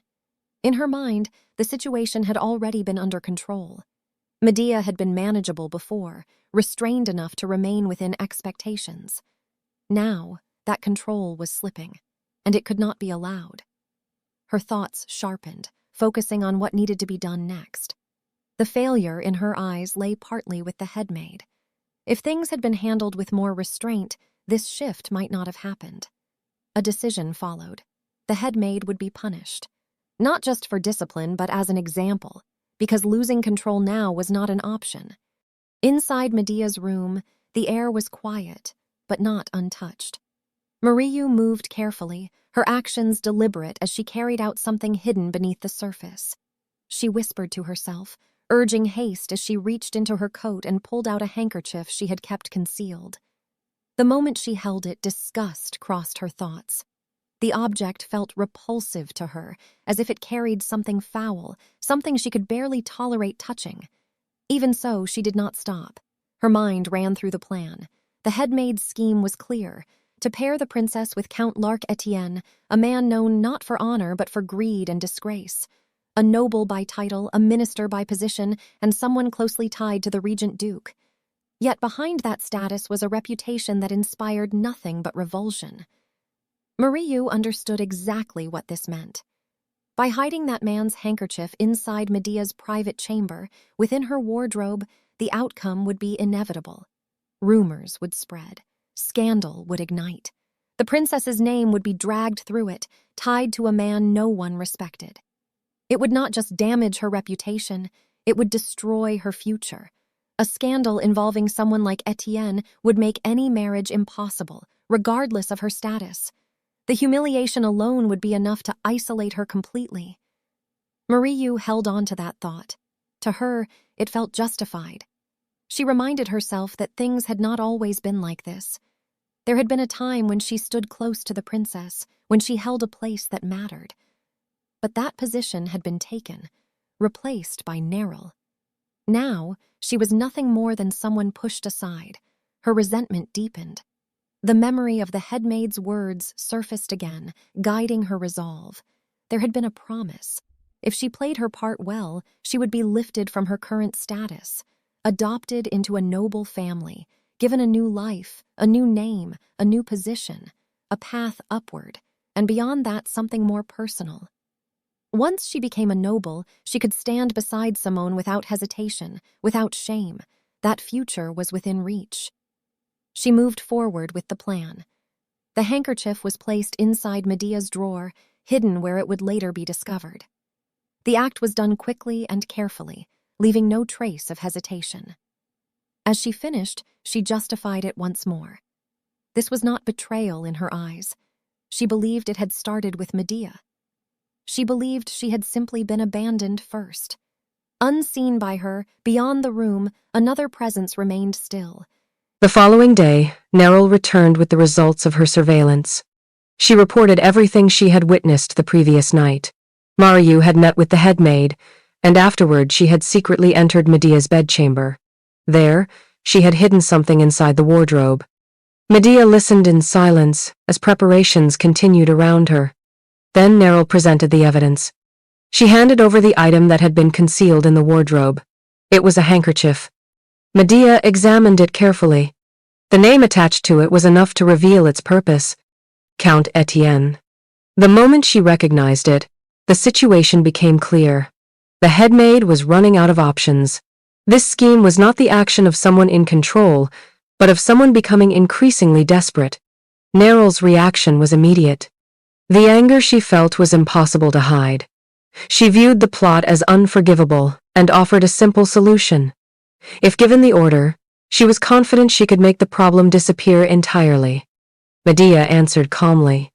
Removing a few people was not so simple. The consequences would extend far beyond the intended targets. Even Neril herself would not remain safe. But Neril did not waver.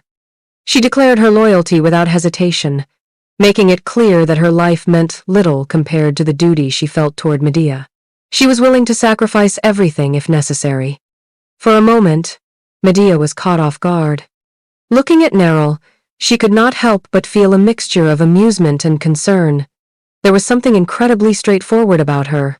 So sincere, so earnest, that it felt as though she might rush into danger the moment she was given the chance.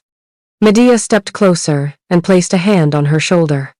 She urged her to calm down. This was not the time. Then she shifted the conversation. Earlier, Neril had spoken confidently about her ability to hide things.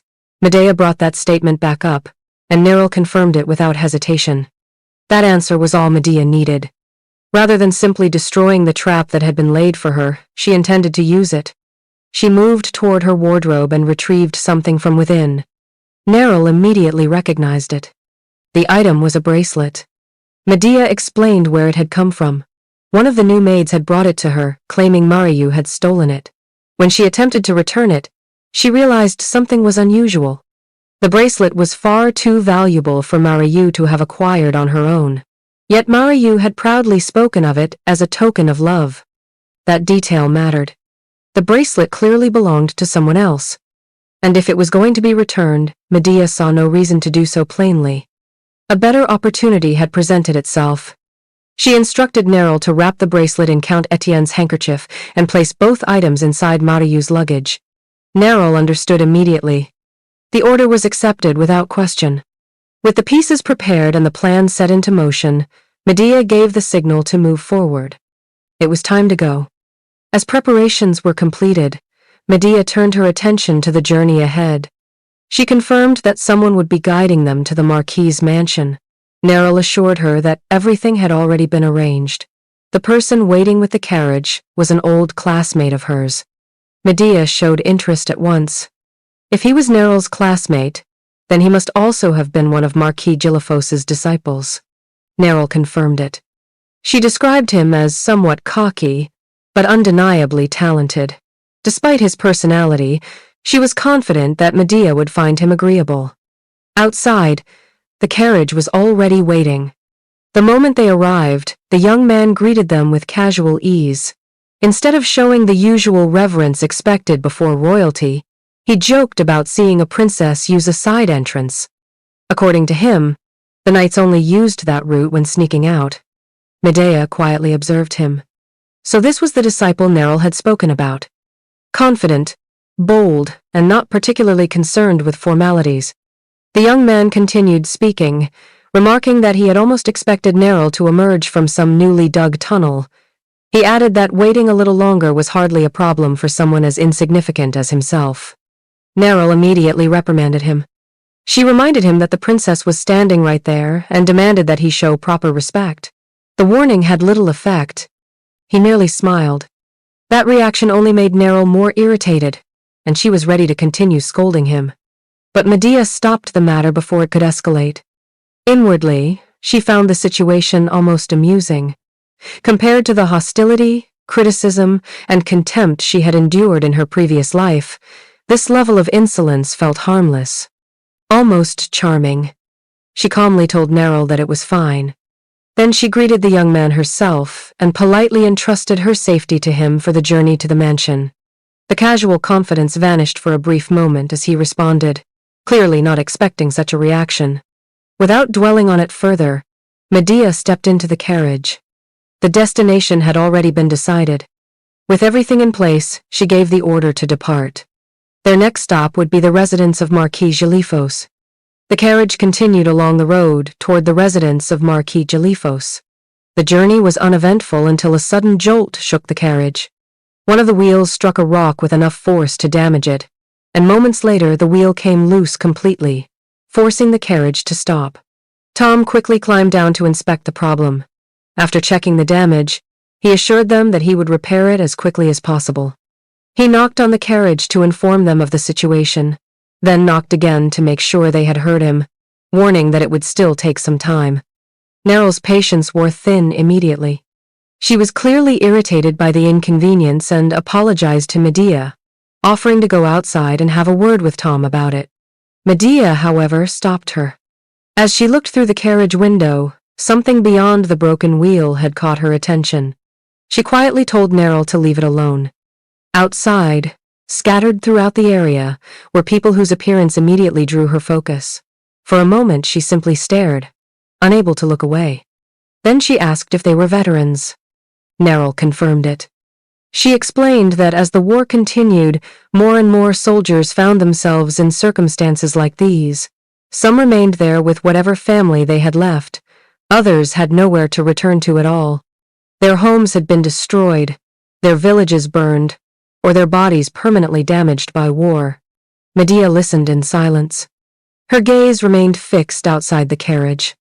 She watched the veterans, the families gathered around them, and the people struggling to carry on despite everything they had lost.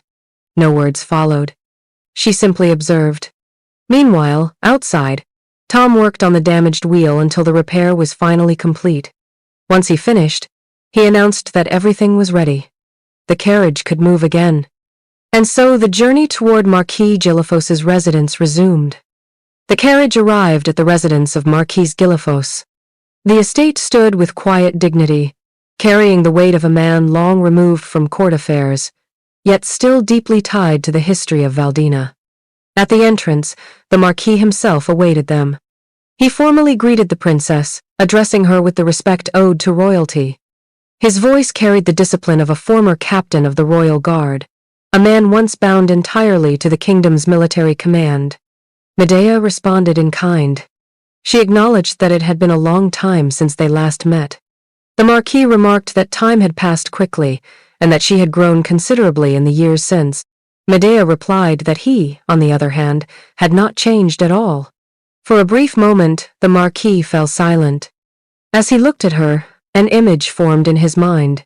He recalled her as still delicate in appearance, almost fragile, like something not yet fully matured. Yet that memory clashed with the account he had heard recently, of her directly striking the headmaid in defense of Neryl. That contradiction pulled another memory forward. A past confrontation, where he had warned her not to be misled by those around her. He had spoken of deception within the palace, of people using her for their own advantage. At that time, a young Medea had rejected his words entirely, accusing him of pursuing power and refusing to trust him further. That version of her had been firm in her distrust. Now, standing before him, she felt different, yet also unchanged in a way he could not easily define.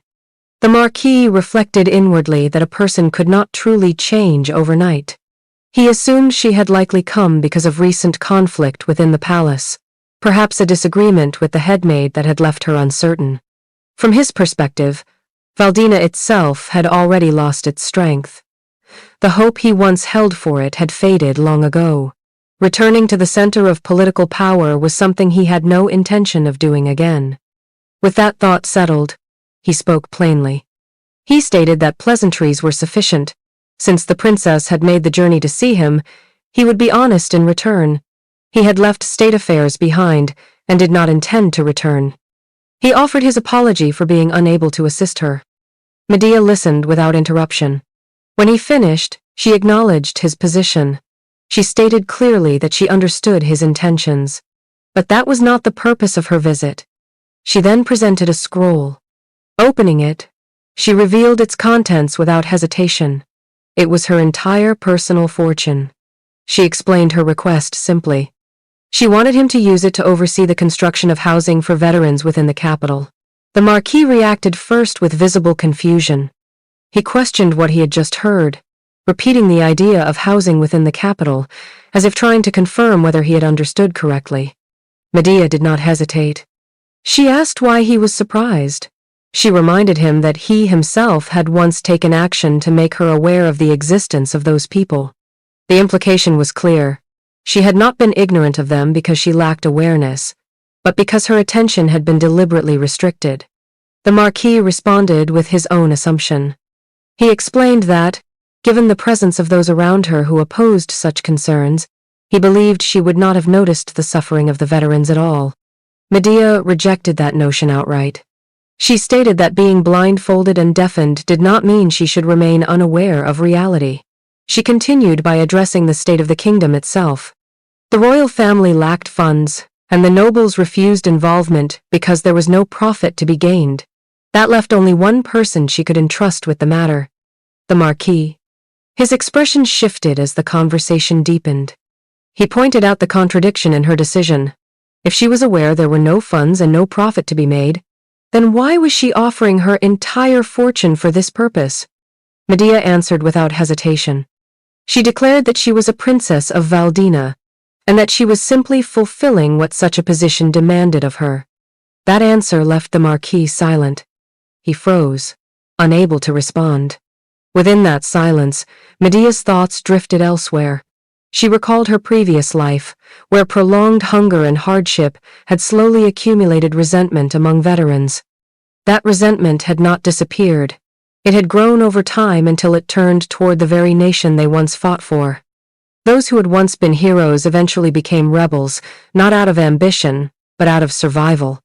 That outcome was something she intended to prevent. She spoke again, acknowledging that she could have brought this matter to Chancellor Siseo. However, she pointed out that Siseo did not understand soldiers the way the Marquis did. That distinction mattered. She expressed her trust directly. She trusted his sincerity toward the people. The Marquis did not respond immediately. Instead, he set down his cup. The movement was quiet, but deliberate. And with that simple action, silence filled the room, stretching between them as the weight of her words settled in. Inside the carriage, Medea remained focused on the files in her hands, her eyes moving steadily across each line as the vehicle continued forward. Neril watched her for a moment before speaking, her voice carrying concern as she asked whether Her Highness would truly be all right. Medea responded briefly, already beginning to set the documents aside as if preparing to conceal them from view, affirming that she was fine. But Neril did not seem convinced. She pointed out that, strictly speaking, the responsibility for the veterans belonged to the royal family. For Medea to use her personal funds instead of state resources was not a small matter. Medea countered immediately, questioning whether Neril was worried she would end up penniless. Neril answered without hesitation. If that were to happen, she stated plainly, she would support her. That response shifted the tone inside the carriage. Medea let out a quiet laugh, imagining a future where Valdina became stable while she herself went bankrupt, and Neril was the one taking care of her. She admitted that, in its own strange way, it did not sound entirely unpleasant. Neril, however, did not share the same lightness. She repeated the word as if trying to understand it, while internally questioning Medea's detached attitude. From her perspective, Medea spoke of her own well-being as if it held little importance at all. She continued watching her closely. Then Medea's expression shifted slightly as another thought surfaced. She turned the conversation toward the handkerchief and the bracelet. Neril immediately confirmed that both items had been handled exactly as instructed. Medea absorbed that answer in silence. In her mind, she calculated the consequences. It should not take long. In fact, it might have already begun. Somewhere beyond the moving carriage, events were already unfolding into disorder, and the pieces she had placed were beginning to move on their own. A few days later, within the Queen Dowager's palace, tension gathered long before Medea's arrival. The Queen Dowager received a report that immediately shifted the atmosphere in the room. The head maid presented information taken from the princess's bedroom, revealing that Count Etienne's handkerchief had been discovered there. The implication was delivered without hesitation. It was framed as evidence of scandal, suggesting that affection had found its way into the princess's private chambers, an accusation that struck directly at the reputation of the royal family. The Queen Dowager's reaction was immediate and explosive.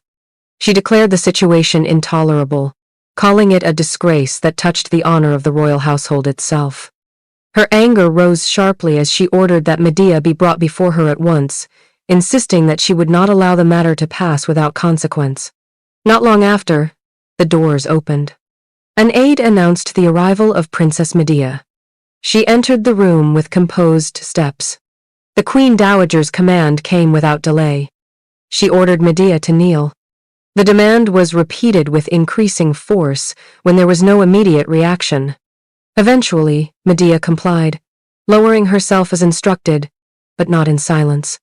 She acknowledged her grandmother respectfully and then questioned the situation calmly, asking why she was being treated this way. She expressed concern, framing her words as concern for the Queen Dowager's health, suggesting that excessive anger might be harmful. This response only deepened the Queen Dowager's fury. She demanded to know whether Medea truly did not understand the accusation being made against her. The accusation was then spoken aloud with full force. The headmaid had confessed, claiming that the princess had been secretly involved with a man. The implication of a scandalous relationship was placed directly at Medea's feet. Across the room, her aunt remained silent on the surface, but her thoughts turned sharply.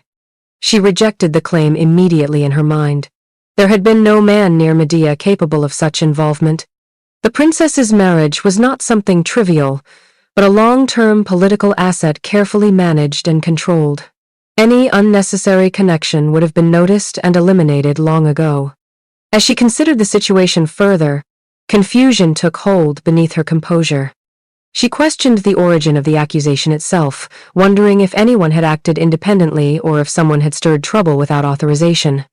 And in that moment of internal calculation, one name surfaced in her thoughts, accompanied by unease and suspicion directed toward the headmaid. The atmosphere in the Queen Dowager's chamber grew heavier as the headmaid pressed forward with her testimony.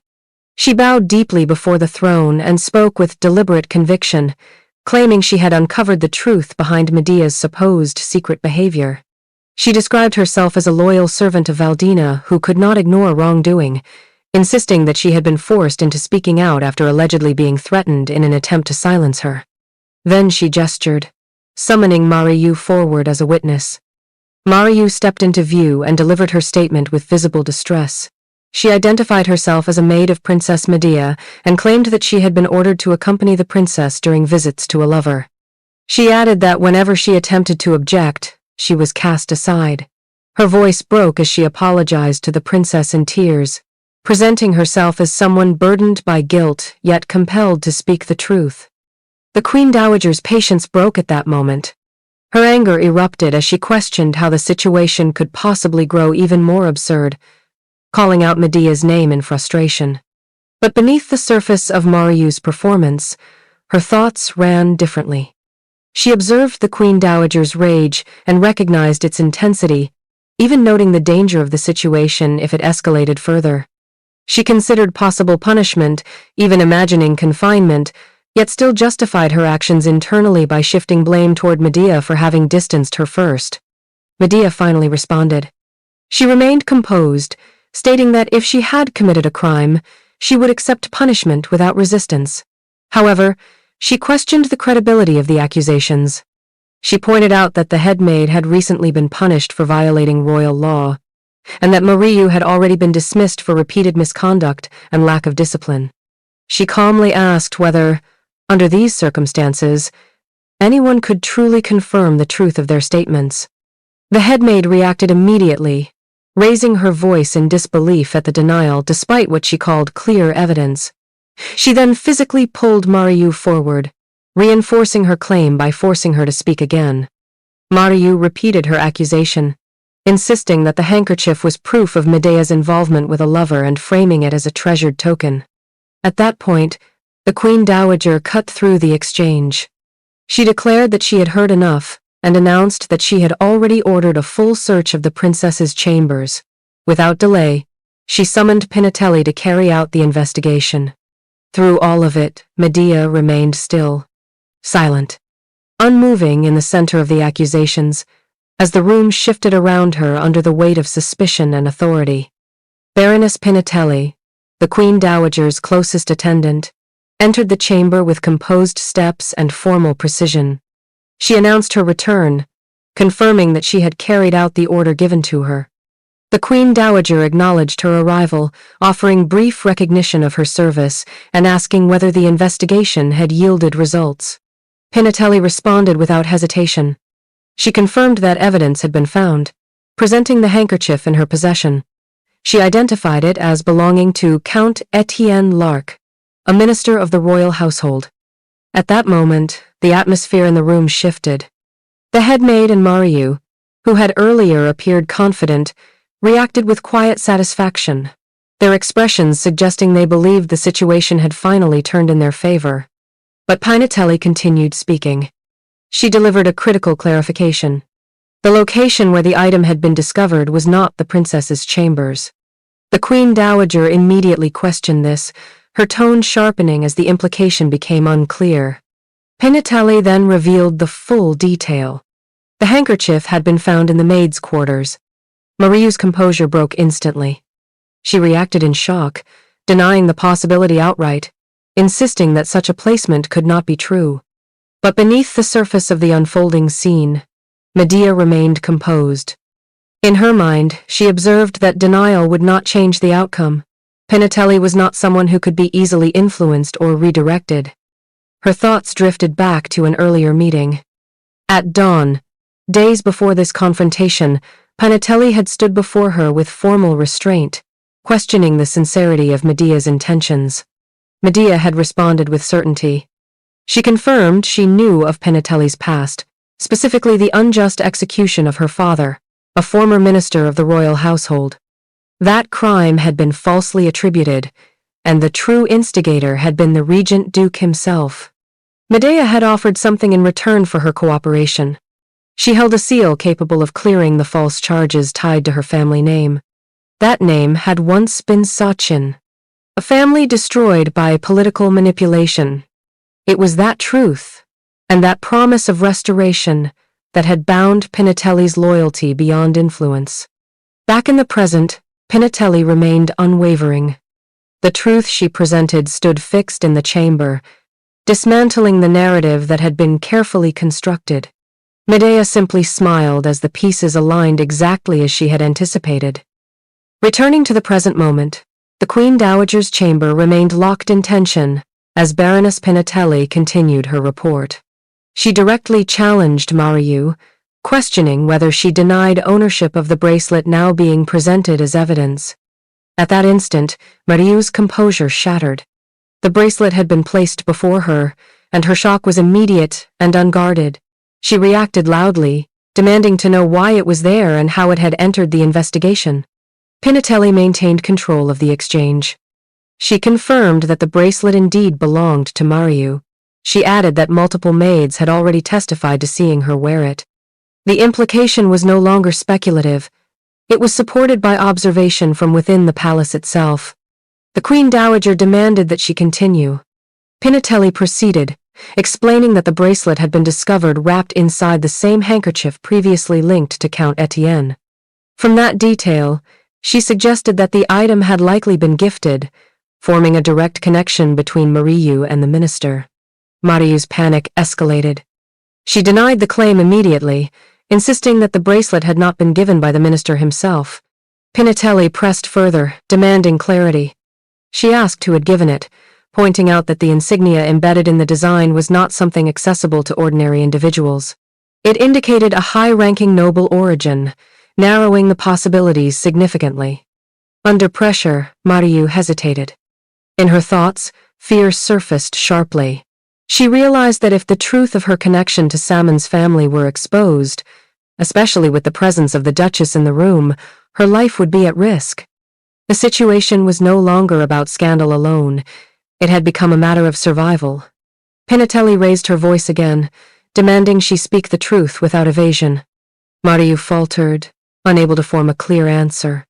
At that moment, Medea finally intervened. She calmly observed that the true emotional connection tied to the minister appeared to belong to someone else entirely. Then she directly addressed Mariu, questioning whether that interpretation was correct. Mariu turned toward her in shock. Her thoughts spiraled as she tried to understand Medea's composure. The calmness unsettled her more than the accusations themselves, raising the suspicion that everything might have been known from the very beginning. Medea then turned to the Queen Dowager. She addressed her with measured respect, suggesting that if there was indeed affection between Mariu and Count Etienne, it must run deeply enough to justify recognition. Then she delivered the final proposal. She asked the Queen Dowager to grant Mariu permission to marry Count Etienne as her husband. The hall of the Queen Dowager's palace fell into a tense silence as Mariu collapsed to her knees, her voice breaking as she pleaded for forgiveness before Princess Medea. The accusation had cornered her completely, and her confession spilled out in panic, admitting that the plot involving Count Etienne's handkerchief had been orchestrated under the headmaid's instruction, tied to promises of noble adoption and manipulation. The headmaid immediately lashed out in denial, insisting that Mariu was simply fabricating lies out of desperation and claiming she had been falsely accused. Mariu, trembling and overwhelmed, repeated her apology and insisted she had been blinded and misled. Baroness Pinatelli, holding the recovered bracelet and handkerchief as evidence, dismissed both accounts with sharp authority, stating that they had clearly lost their judgment for daring to scheme against a member of the Valdina bloodline. The Queen Dowager, already consumed by rage at the scandal unraveling before her, declared the matter intolerable. Her voice carried final judgment as she ordered that both Mariu and the headmaid be taken away, their punishment to be severe, with their hands crippled and their bodies lashed until death for their conspiracy against royalty. As guards moved in to drag them out, the headmaid screamed that it was all a setup and that she had been framed, desperately calling out for Duchess Catherine's support. However, Catherine averted her gaze and offered no intervention, leaving the headmaid's plea unanswered as she was taken away in despair. After the chaos of the trial subsided, the Queen Dowager remained seated in silence for a long moment, her gaze fixed sharply on Princess Medea. The tension in the room lingered like a heavy weight as she finally addressed the princess, her voice cutting through the quiet as she questioned whether Medea believed herself innocent simply because of the exposed scandal. She recalled earlier reports of reckless conduct, the careless use of the king's seal, and the growing disrespect among palace servants, then demanded that the seal be surrendered immediately, declaring she had seen enough of what she called foolish behavior. Medea remained kneeling without a single reply, her silence deepening the strain in the room. The Queen Dowager's voice rose again, harsher and more urgent, ordering her to obey at once. Duchess Catherine stepped in carefully, attempting to ease the situation by urging calm and defending Medea as someone still young and inexperienced in palace politics, suggesting that her actions were not born of malice. The Queen Dowager rejected the defense outright, comparing Medea unfavorably even to Verna, claiming the princess showed far less maturity and patience than others of her generation. Her frustration built further as she questioned how much longer she would be expected to tolerate Medea's behavior, branding her presence in the palace as exhausting and unacceptable. Catherine then pressed Medea to apologize, suggesting that a simple expression of regret and a promise not to repeat her actions would allow the situation to be resolved. Still, Medea remained silent, refusing to respond. The Queen Dowager's anger finally erupted. She accused Medea of deliberate silence as an act of defiance, of using her position and temperament to harm those around her, and even went as far as linking her behavior to the death of her own son, expressing long-buried resentment and grief. At that moment, Medea finally spoke, calm and steady. She stated that the king's seal had been personally entrusted to her by His Majesty himself, and emphasized that regardless of their family ties, no one had the authority to overturn the king's command. She questioned how she could disobey the will of Valdina's ruler. Her words caused both the Queen Dowager and Baroness Pinatelli to fall into brief shock. Medea then lowered herself fully, bowing deeply as she requested understanding not as a defiant figure, but as a member of the royal family acknowledging her elder's position while still standing by the authority she had been given. Baroness Pinatelli remained silent, carefully observing the exchange. The Queen Dowager, after a moment of restrained silence, conceded that Medea was correct about the limits of her authority. However, she refused to yield in spirit, instead imposing a punishment. She ordered Medea to kneel in the chapel and offer prayers of repentance until divine revelation itself declared her forgiven. At the front of the chapel, Princess Medea remained in silent prayer, kneeling before the statue of the goddess without movement or rest. Her posture did not change even as time passed, her presence becoming part of the chapel itself as hours stretched onward in unbroken stillness. Outside the chapel, murmurs slowly spread among passers-by who noticed her condition. The discussion among observers revealed that she had already remained in that position for half a day. Others spoke in lowered voices about the severity of the Queen Dowager's punishment, describing it as merciless, ordered with the condition that Medea remain in repentance until divine forgiveness itself was granted. Some questioned the meaning of such an expectation, pointing out that even high priests rarely claimed to receive such revelations in an entire lifetime. Others concluded quietly that the decree left no real intention of forgiveness unless the Queen Dowager's anger subsided. As night fell, Medea still had not moved. Her continued silence and endurance became more pronounced under the dim chapel lighting. It was then that Neril appeared, attempting to approach her. However, the Queen Dowager's aides intercepted her path, preventing any contact, and Neril was stopped short of reaching the chapel's front. Medea, despite noticing the situation, remained focused on her prayer before the goddess, refusing to break her position. Far from the chapel, inside the royal palace, Chancellor Ciceo Emile Luge stood by a window, watching the same situation unfold from a distance. A long sigh escaped him as he observed Medea still kneeling after so many hours. In his thoughts, he registered that it had already been 3 days. His attention was interrupted by a knock. Upon opening the meeting, he was met by a man with black hair who immediately commented on the choice of location, suggesting that the change of venue was far too obvious in intent. Ciceo dismissed the remark, stating that it was merely coincidence. The black-haired man then shifted the topic to rumors spreading through the imperial palace, noting that the princess had remained in penance for 3 full days. He questioned whether Ciceo was concerned.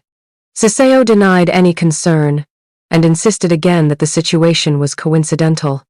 He then redirected the conversation toward business, stating that although he did not understand why a merchant guild specializing in weapons had come to Valdina, he would allow their presence under his authority. The black-haired man responded with a brief, amused tone, implying that such an offer would not be made without expectation of something in return. He asked directly what Ciceo desired. At that moment, Ciceo's expression grew serious, and the atmosphere between them tightened as the negotiation began to shift toward its true purpose.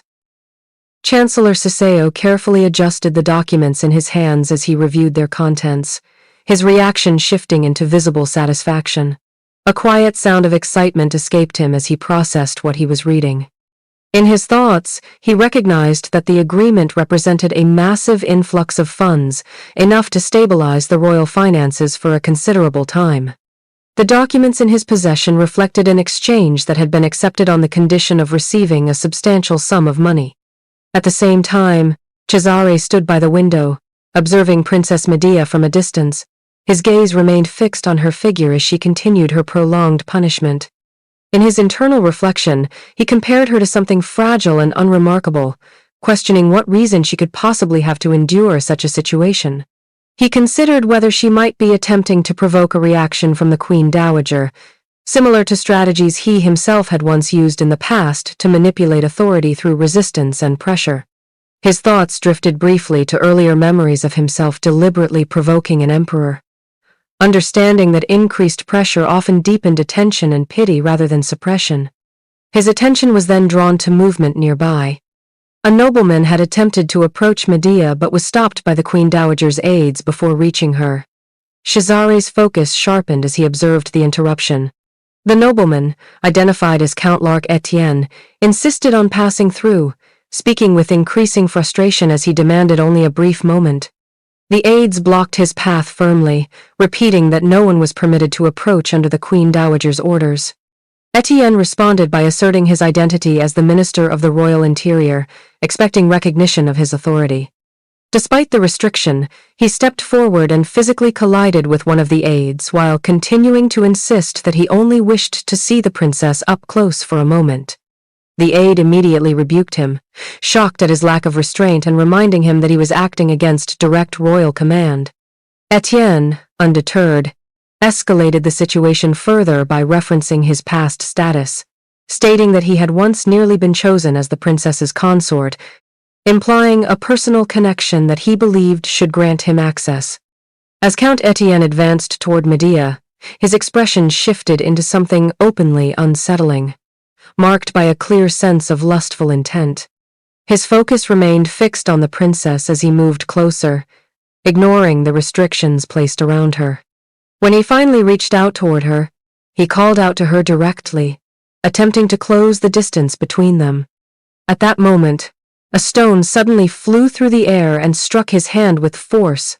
Etienne recoiled instantly, crying out in pain and shock as the impact interrupted his movement completely.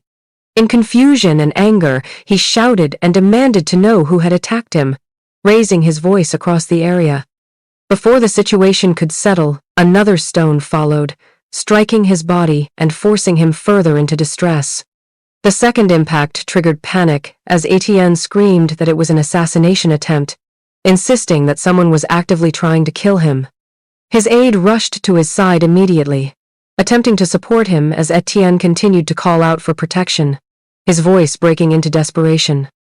The surrounding area quickly shifted into chaos as murmurs spread among onlookers, some questioning whether an assassination had truly taken place, while others asked what had just happened. From a higher position, Cesare remained at the window, still holding stones in his hand as he observed the scene unfold below. At the same time, Chancellor Ciceo noticed the commotion and rose from his position, moving closer to the window to understand what was happening outside. As he looked down and saw the situation escalating, his expression changed in surprise at the disorder unfolding in front of the chapel. Without drawing attention, Cesare stepped back from the window and left the view, calmly dismissing the incident as if it held no significance. As the situation around the chapel continued to settle, the sky above Valdina suddenly darkened without warning. Heavy rain began to fall, quickly turning the already tense atmosphere into one of cold, relentless pressure. Near the front of the chapel where Medea remained kneeling, Cesare descended from his position and approached the area where she was enduring her punishment. The rain intensified as he stood nearby, watching her unmoving figure beneath the statue of the goddess. His aide hurried after him, carrying an umbrella and calling out urgently, asking him to wait while a carriage was prepared and insisting that he at least take cover. The aide then attempted to hand the umbrella to him, warning him against standing in the downpour. Cesare refused without hesitation and ordered that there was no need to wait, signaling that they should move immediately. The aide reacted with alarm, insisting that he could not allow someone of his importance to be exposed to even a single drop of rain, and declared he would return at once with proper transport. Left holding the umbrella, Cesare paused briefly beneath the falling rain.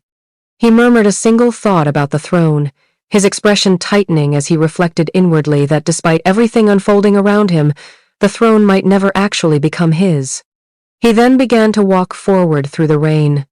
As he drew closer to the chapel entrance, he observed Medea still kneeling in front of the goddess's statue, her body weakened under the heavy downpour. Looking at her condition, he muttered that the scene was vicious, his expression darkening. In his thoughts, a fragmented memory surfaced of a voice accusing him of his lineage, questioning whether he was truly of noble blood, and comparing him to something monstrous and cruel, as if devouring even his own origins. The memory stirred a cold reflection within him, dismissing the idea of being bound or threatened by blood itself. At that moment, Medea's condition worsened. She swayed under the weight of exhaustion and rain, nearly collapsing onto the ground. Cesare watched in shock as she faltered, but she managed to steady herself at the last moment, refusing to fall completely. Nearby, the Queen Dowager's aide continued to observe without intervening. Medea struggled internally, forcing herself to remain conscious as she resolved not to collapse, insisting within herself that she must endure a little longer and hold on just a bit more. Then, without warning, an umbrella was placed above her, shielding her from the rain. Startled, she turned her head and asked who was there, only to see a black-haired man already walking away from her position. As Cesare walked off, he recalled the expression on Medea's face and allowed a faint smile to form. He remarked to himself that she was putting on quite a performance. Behind him, his aide arrived in confusion, asking where the umbrella had gone and calling out for him to stop. Cesare responded only by telling him to be quiet as he continued forward through the rain. At the Queen Dowager's chambers, time had stretched into days of unresolved tension. From her position near the window, she continued to watch Princess Medea still enduring her imposed punishment without change. The Queen Dowager's voice carried frustration as she remarked that 5 full days had passed, yet the princess had not broken her silence nor sought forgiveness. In her view, this persistence felt less like endurance and more like defiance, as though Medea was deliberately refusing to yield. Baroness Pinatelli stood respectfully beside her, waiting for permission before speaking. When the Queen Dowager finally acknowledged her, she was granted leave to share her thoughts. Pinatelli carefully suggested that Medea's behavior might not be rooted in rebellion, but rather in self-preservation. She pointed out that the headmaid's repeated slander and internal interference could have left the princess isolated, forcing her to act alone without support. The Queen Dowager responded sharply, dismissing the idea that a princess should ever be reduced to being bullied by her own servants, her tone carrying both irritation and disbelief. Pinatelli continued, explaining that Medea appeared to have no allies within the palace and that her actions might have been driven by necessity rather than defiance. She also raised suspicion about the headmaid's conduct, suggesting that her behavior seemed excessive enough to indicate hidden intent beyond simple loyalty or discipline. The Queen Dowager then shifted her focus, acknowledging the suspicion and recalling that the headmaid had originally been assigned under the authority of the second prince, Joaquin. She questioned why such a matter had escalated directly to her instead of being handled through proper channels, repeating the question as uncertainty began to surface in her reasoning. Baroness Pinatelli then presented investigative findings, handing over detailed documents for review. The Queen Dowager examined the contents, and her reaction immediately changed to shock as she discovered that the headmaid had been embezzling palace funds and misusing resources for personal gain, including interference with the princess's personal property. Pinatelli confirmed the findings, adding that the headmaid had also extended her misconduct to the princess's belongings. The Queen Dowager's expression shifted sharply as realization set in. She concluded that Medea must have discovered the corruption and orchestrated events to expose it indirectly.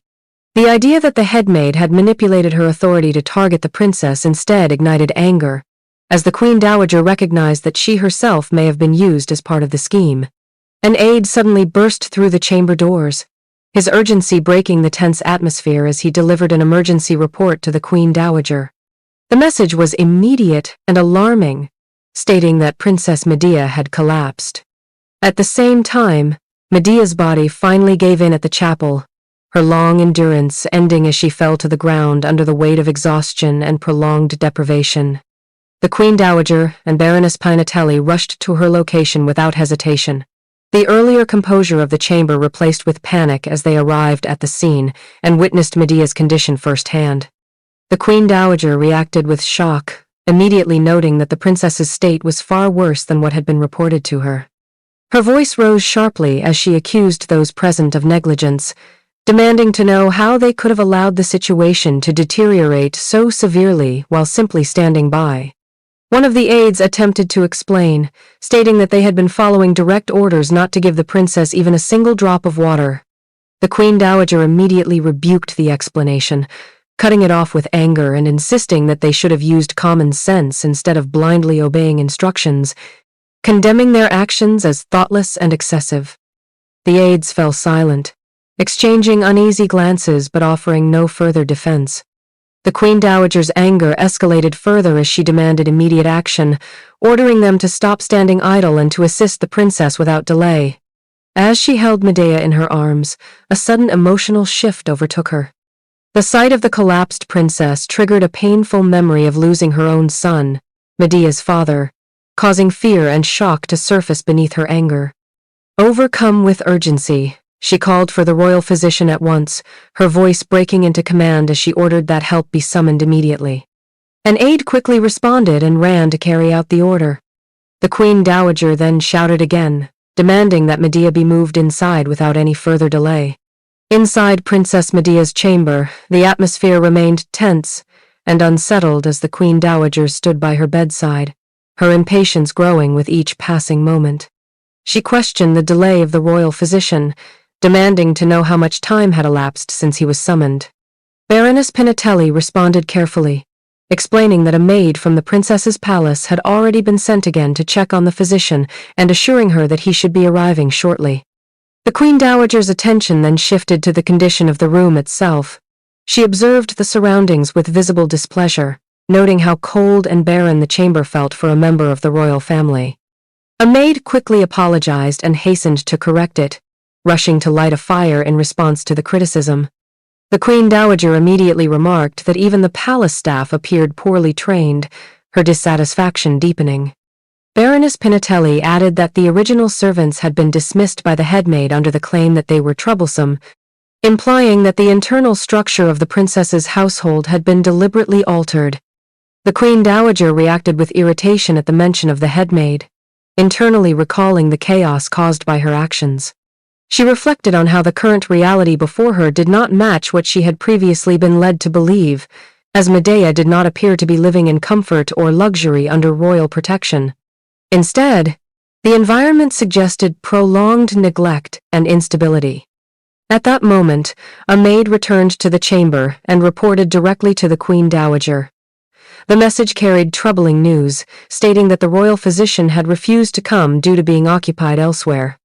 The Queen Dowager immediately questioned the validity of such a decision, unable to comprehend what matter could possibly take priority over treating a princess. The maid hesitantly explained that Lady Claudio had reportedly injured her finger while handling an invitation, which had apparently been deemed urgent enough to delay the physician's visit. The Queen Dowager reacted in shock and disbelief, unable to accept that such a minor injury could outweigh a royal summons. Overwhelmed by anger and frustration, the maid collapsed under pressure, insisting that the situation was not as it seemed and attempting to correct her statement. The Queen Dowager, increasingly disturbed, reflected on how grief and time may have dulled her awareness since the passing of the late king. She tightened her grip on her clothing as she realized the extent of disrespect being shown toward the late king's only daughter. The maid pleaded for forgiveness, acknowledging her mistake in panic. The Queen Dowager then ordered her to immediately retrieve the royal physician and return him without delay, while also commanding that her presence in the chamber remain undisclosed to others. The maid quickly obeyed and left. Left in the chamber, the Queen Dowager declared with firm resolve that she would personally restore order within the royal household. The court physician arrived with clear irritation already written across his expression, muttering under his breath as he entered Princess Medea's chamber. Without waiting for proper acknowledgement, he slammed the door shut behind him and raised his voice in frustration, demanding to know if everyone was satisfied now that he had been summoned. As he moved further inside, he complained openly about being dragged away, questioning why he had been called specifically that day and criticizing the situation as unnecessary commotion. He demanded to be shown the princess, speaking with visible contempt as he dismissed the urgency surrounding her condition. A maid quietly indicated Medea's location, pointing her out where she lay. The physician looked at her briefly and immediately dismissed the concern, claiming she appeared perfectly fine and questioning why he had been brought for something so trivial. He further expressed frustration, warning that interfering with House Claudio could bring consequences and asking who would take responsibility if he suffered political fallout. The Queen Dowager, who had been listening in silence, tightened her expression as she absorbed his words.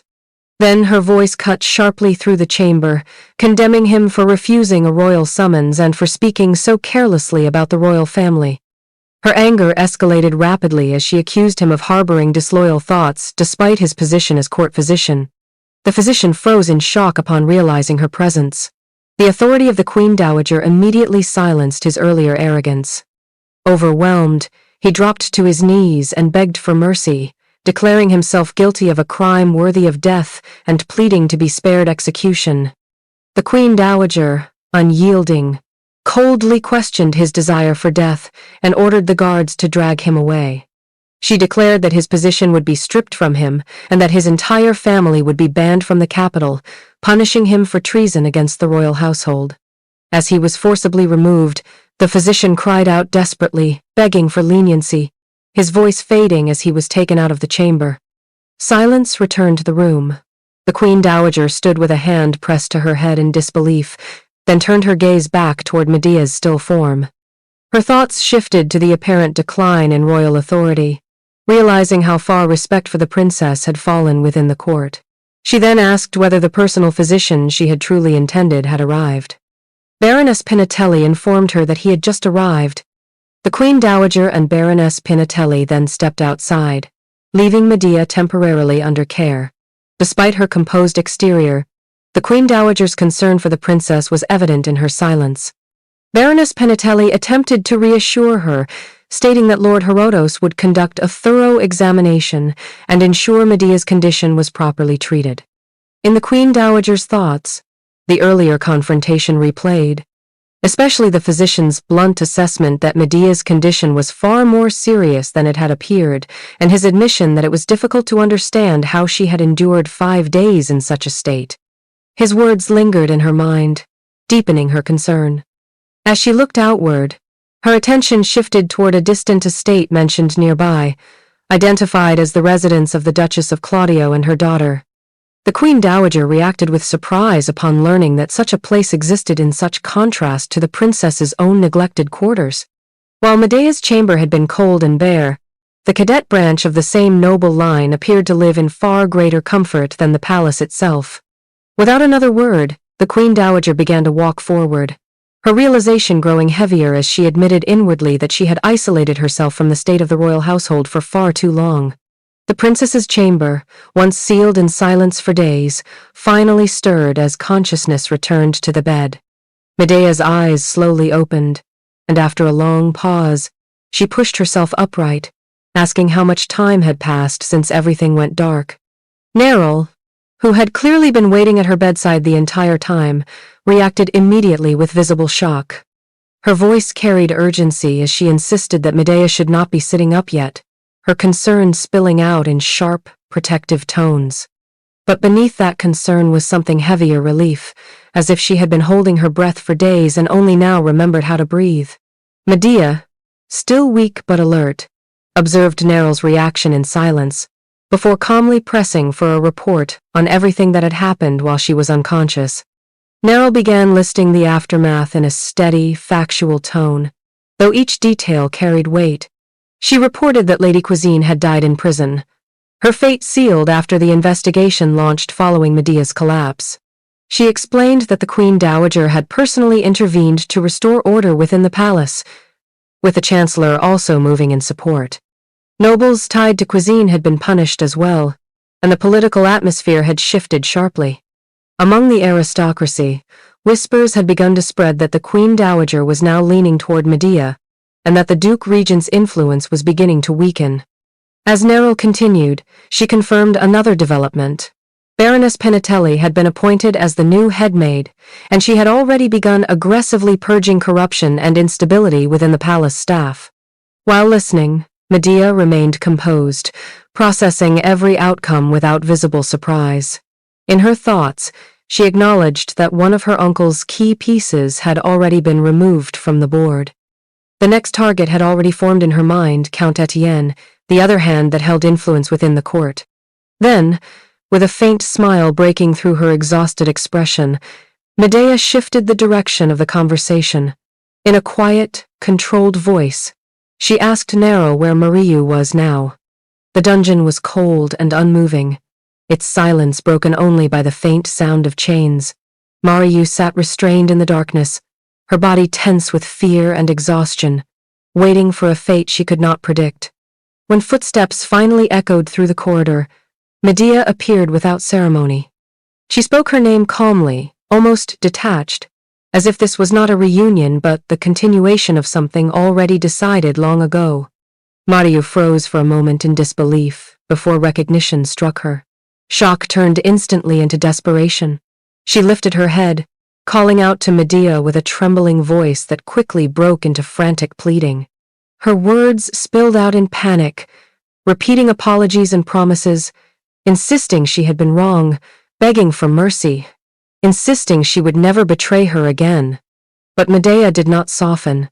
Instead, she recalled in cold clarity how Mariu had once stood before the Queen Dowager and spoken against her.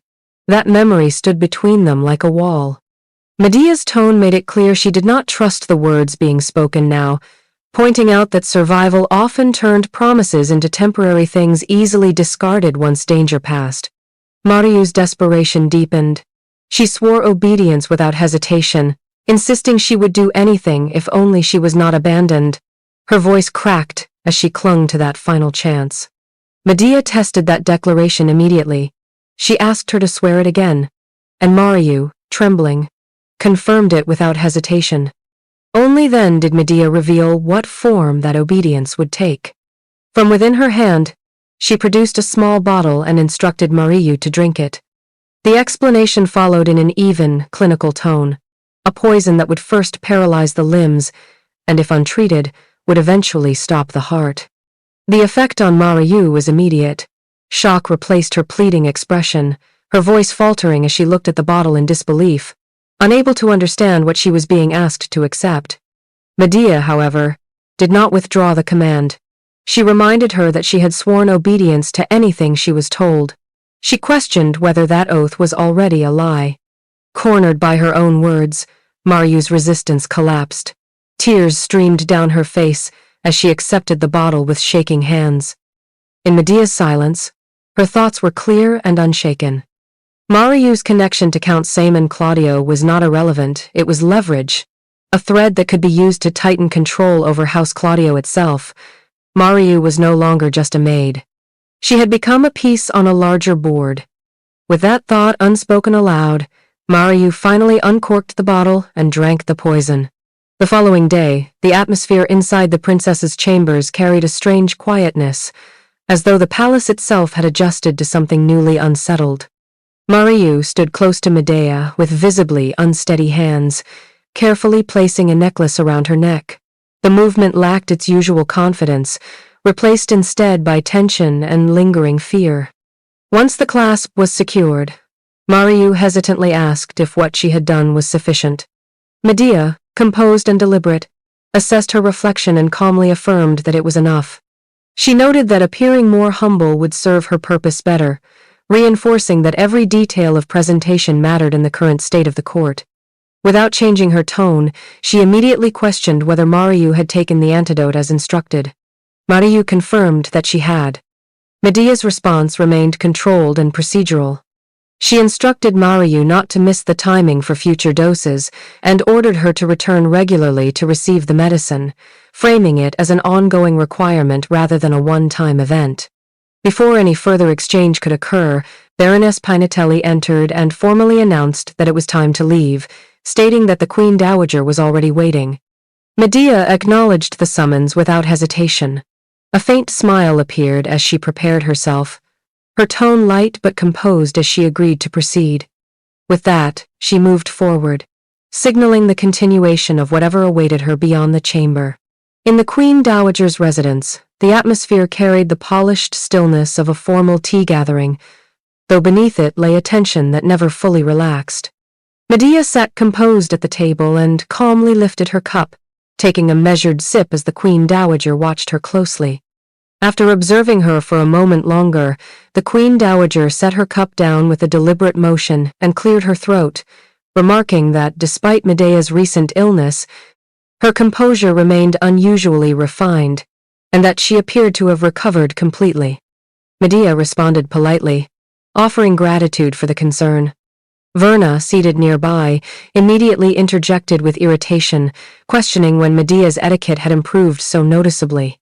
Her tone carried disbelief and frustration, as she suggested that Medea might have been feigning incompetence in front of their tutor.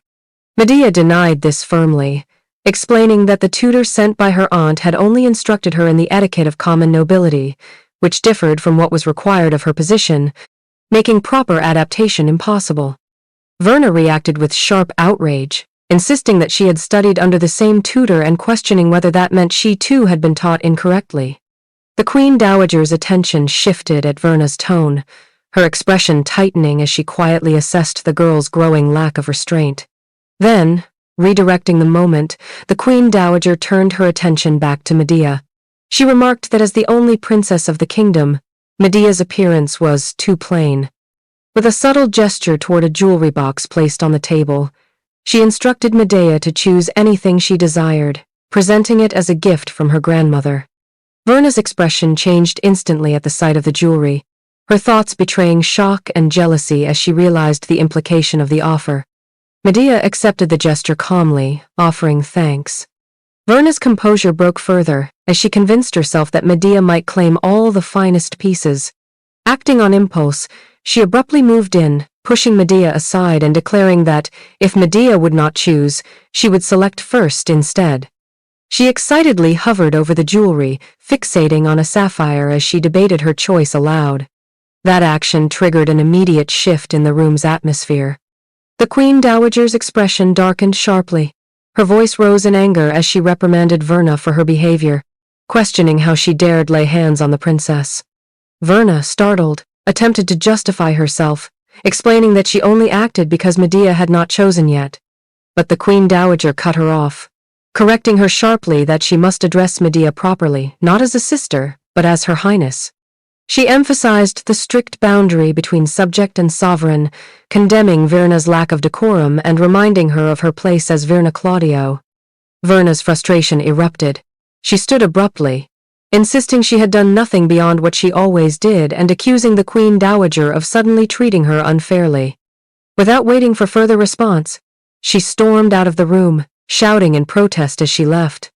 The Queen Dowager remained behind, visibly angered, calling after her in frustration at her immaturity. The Queen Dowager remained seated after Verna's outburst, her expression still carrying the sharp edge of frustration. After a moment of silence, she spoke aloud, admitting that she had failed to see just how foolish Verna truly was, and that she had indulged her far too much. Medea, standing calmly at her side, responded with measured restraint. She asked the Queen Dowager to understand Verna's position, explaining that she and Verna had grown up within the same royal castle, sharing everything side by side. Because Verna had always received whatever Medea had, she might have found the Queen Dowager's strict words jarring and difficult to accept. The Queen Dowager was visibly shaken by this explanation. Internally, she questioned what she had just heard, Verna receiving the same things as a direct-line princess, realizing the implication of how blurred the boundaries had become in practice. The thought unsettled her, especially when compared to the rigid hierarchy she believed she had maintained. Her mind drifted briefly, recalling an earlier moment in the same chamber when Medea had quietly asked to choose an item from the jewelry box. At that time, Medea had selected something modest without hesitation, even as the Queen Dowager commented that it might be too plain for a princess. Medea had calmly insisted she simply liked it, while internally noting its practical, almost weapon-like quality. That memory left the Queen Dowager momentarily speechless.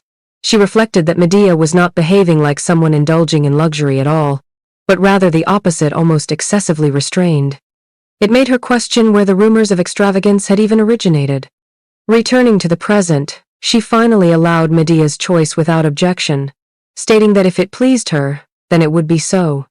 Medea offered a quiet smile of gratitude and formally excused herself, leaving the chamber with composed politeness. Once she was gone, the Queen Dowager's expression hardened again as her thoughts turned inward.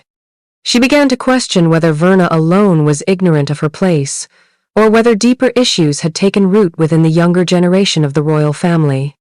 The mention of Prince Joaquin's name crossed her mind as well, stirring further concern about potential political undercurrents. Her decision solidified in that silence. She called for Baroness Pinatelli and instructed her to prepare a letter, her voice now firm and controlled. Without hesitation, she stated her intent clearly. The royal relatives would need to be summoned.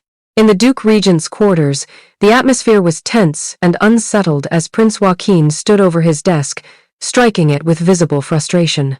His voice carried anger as he denounced the sudden summons of frontier Count Montega, calling him a man who had always lingered close to his brother. To Joaquin, the decision was unmistakable, an intentional move by the Queen Dowager meant to restrain and pressure him. Catherine arrived shortly after, bringing additional news that deepened the tension. She reported that Verna had returned in tears after being summoned by the Queen Dowager, having been reprimanded and instructed to properly address Medea with formal respect. This added another layer of irritation to Joaquin's already boiling frustration. Joaquin exhaled sharply, admitting that he could no longer understand the Queen Dowager's recent actions. He listed the rapid unraveling of their influence, the dismantling of the merchant guild that had quietly siphoned royal funds, and their forced removal from the royal castle's cottage residence. Each loss, he emphasized, was tightening the pressure around them, especially as public sentiment began shifting toward the once dismissed princess. As he spoke, he grew more agitated, declaring that all his plans for revolution were collapsing. His concern sharpened into fear as he voiced the most dangerous possibility that if anyone discovered the truth behind Medea's change, everything they had built, including his claim to the throne, could be lost. Catherine attempted to calm him, urging him not to panic. She reassured him that their influence within the palace still held firm. Even with the loss of the headmaid, she pointed out that the Minister of the Interior remained aligned with them, ensuring they still had access to the inner workings of the court. She also dismissed the threat of Count Montega, suggesting there was no need for concern if they acted decisively. When Joaquin demanded a plan, Catherine paused in thought before presenting a calculated suggestion. She proposed hosting a grand banquet in honor of Medea's recovery, framing it as a celebratory event that would place the princess in full public view. In her vision, Medea would appear smiling among luxury and refinement, reinforcing a controlled image for the court to witness. Joaquin's frustration eased at the idea, and he praised Catherine, expressing confidence in her judgment. He agreed that her approach was sound and familiar, consistent with the methods they had always used. Catherine's final thought lingered beneath her composed expression.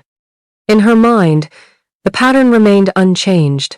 Medea would once again be positioned as a shield, carefully used within their long-established political strategy, just as she had always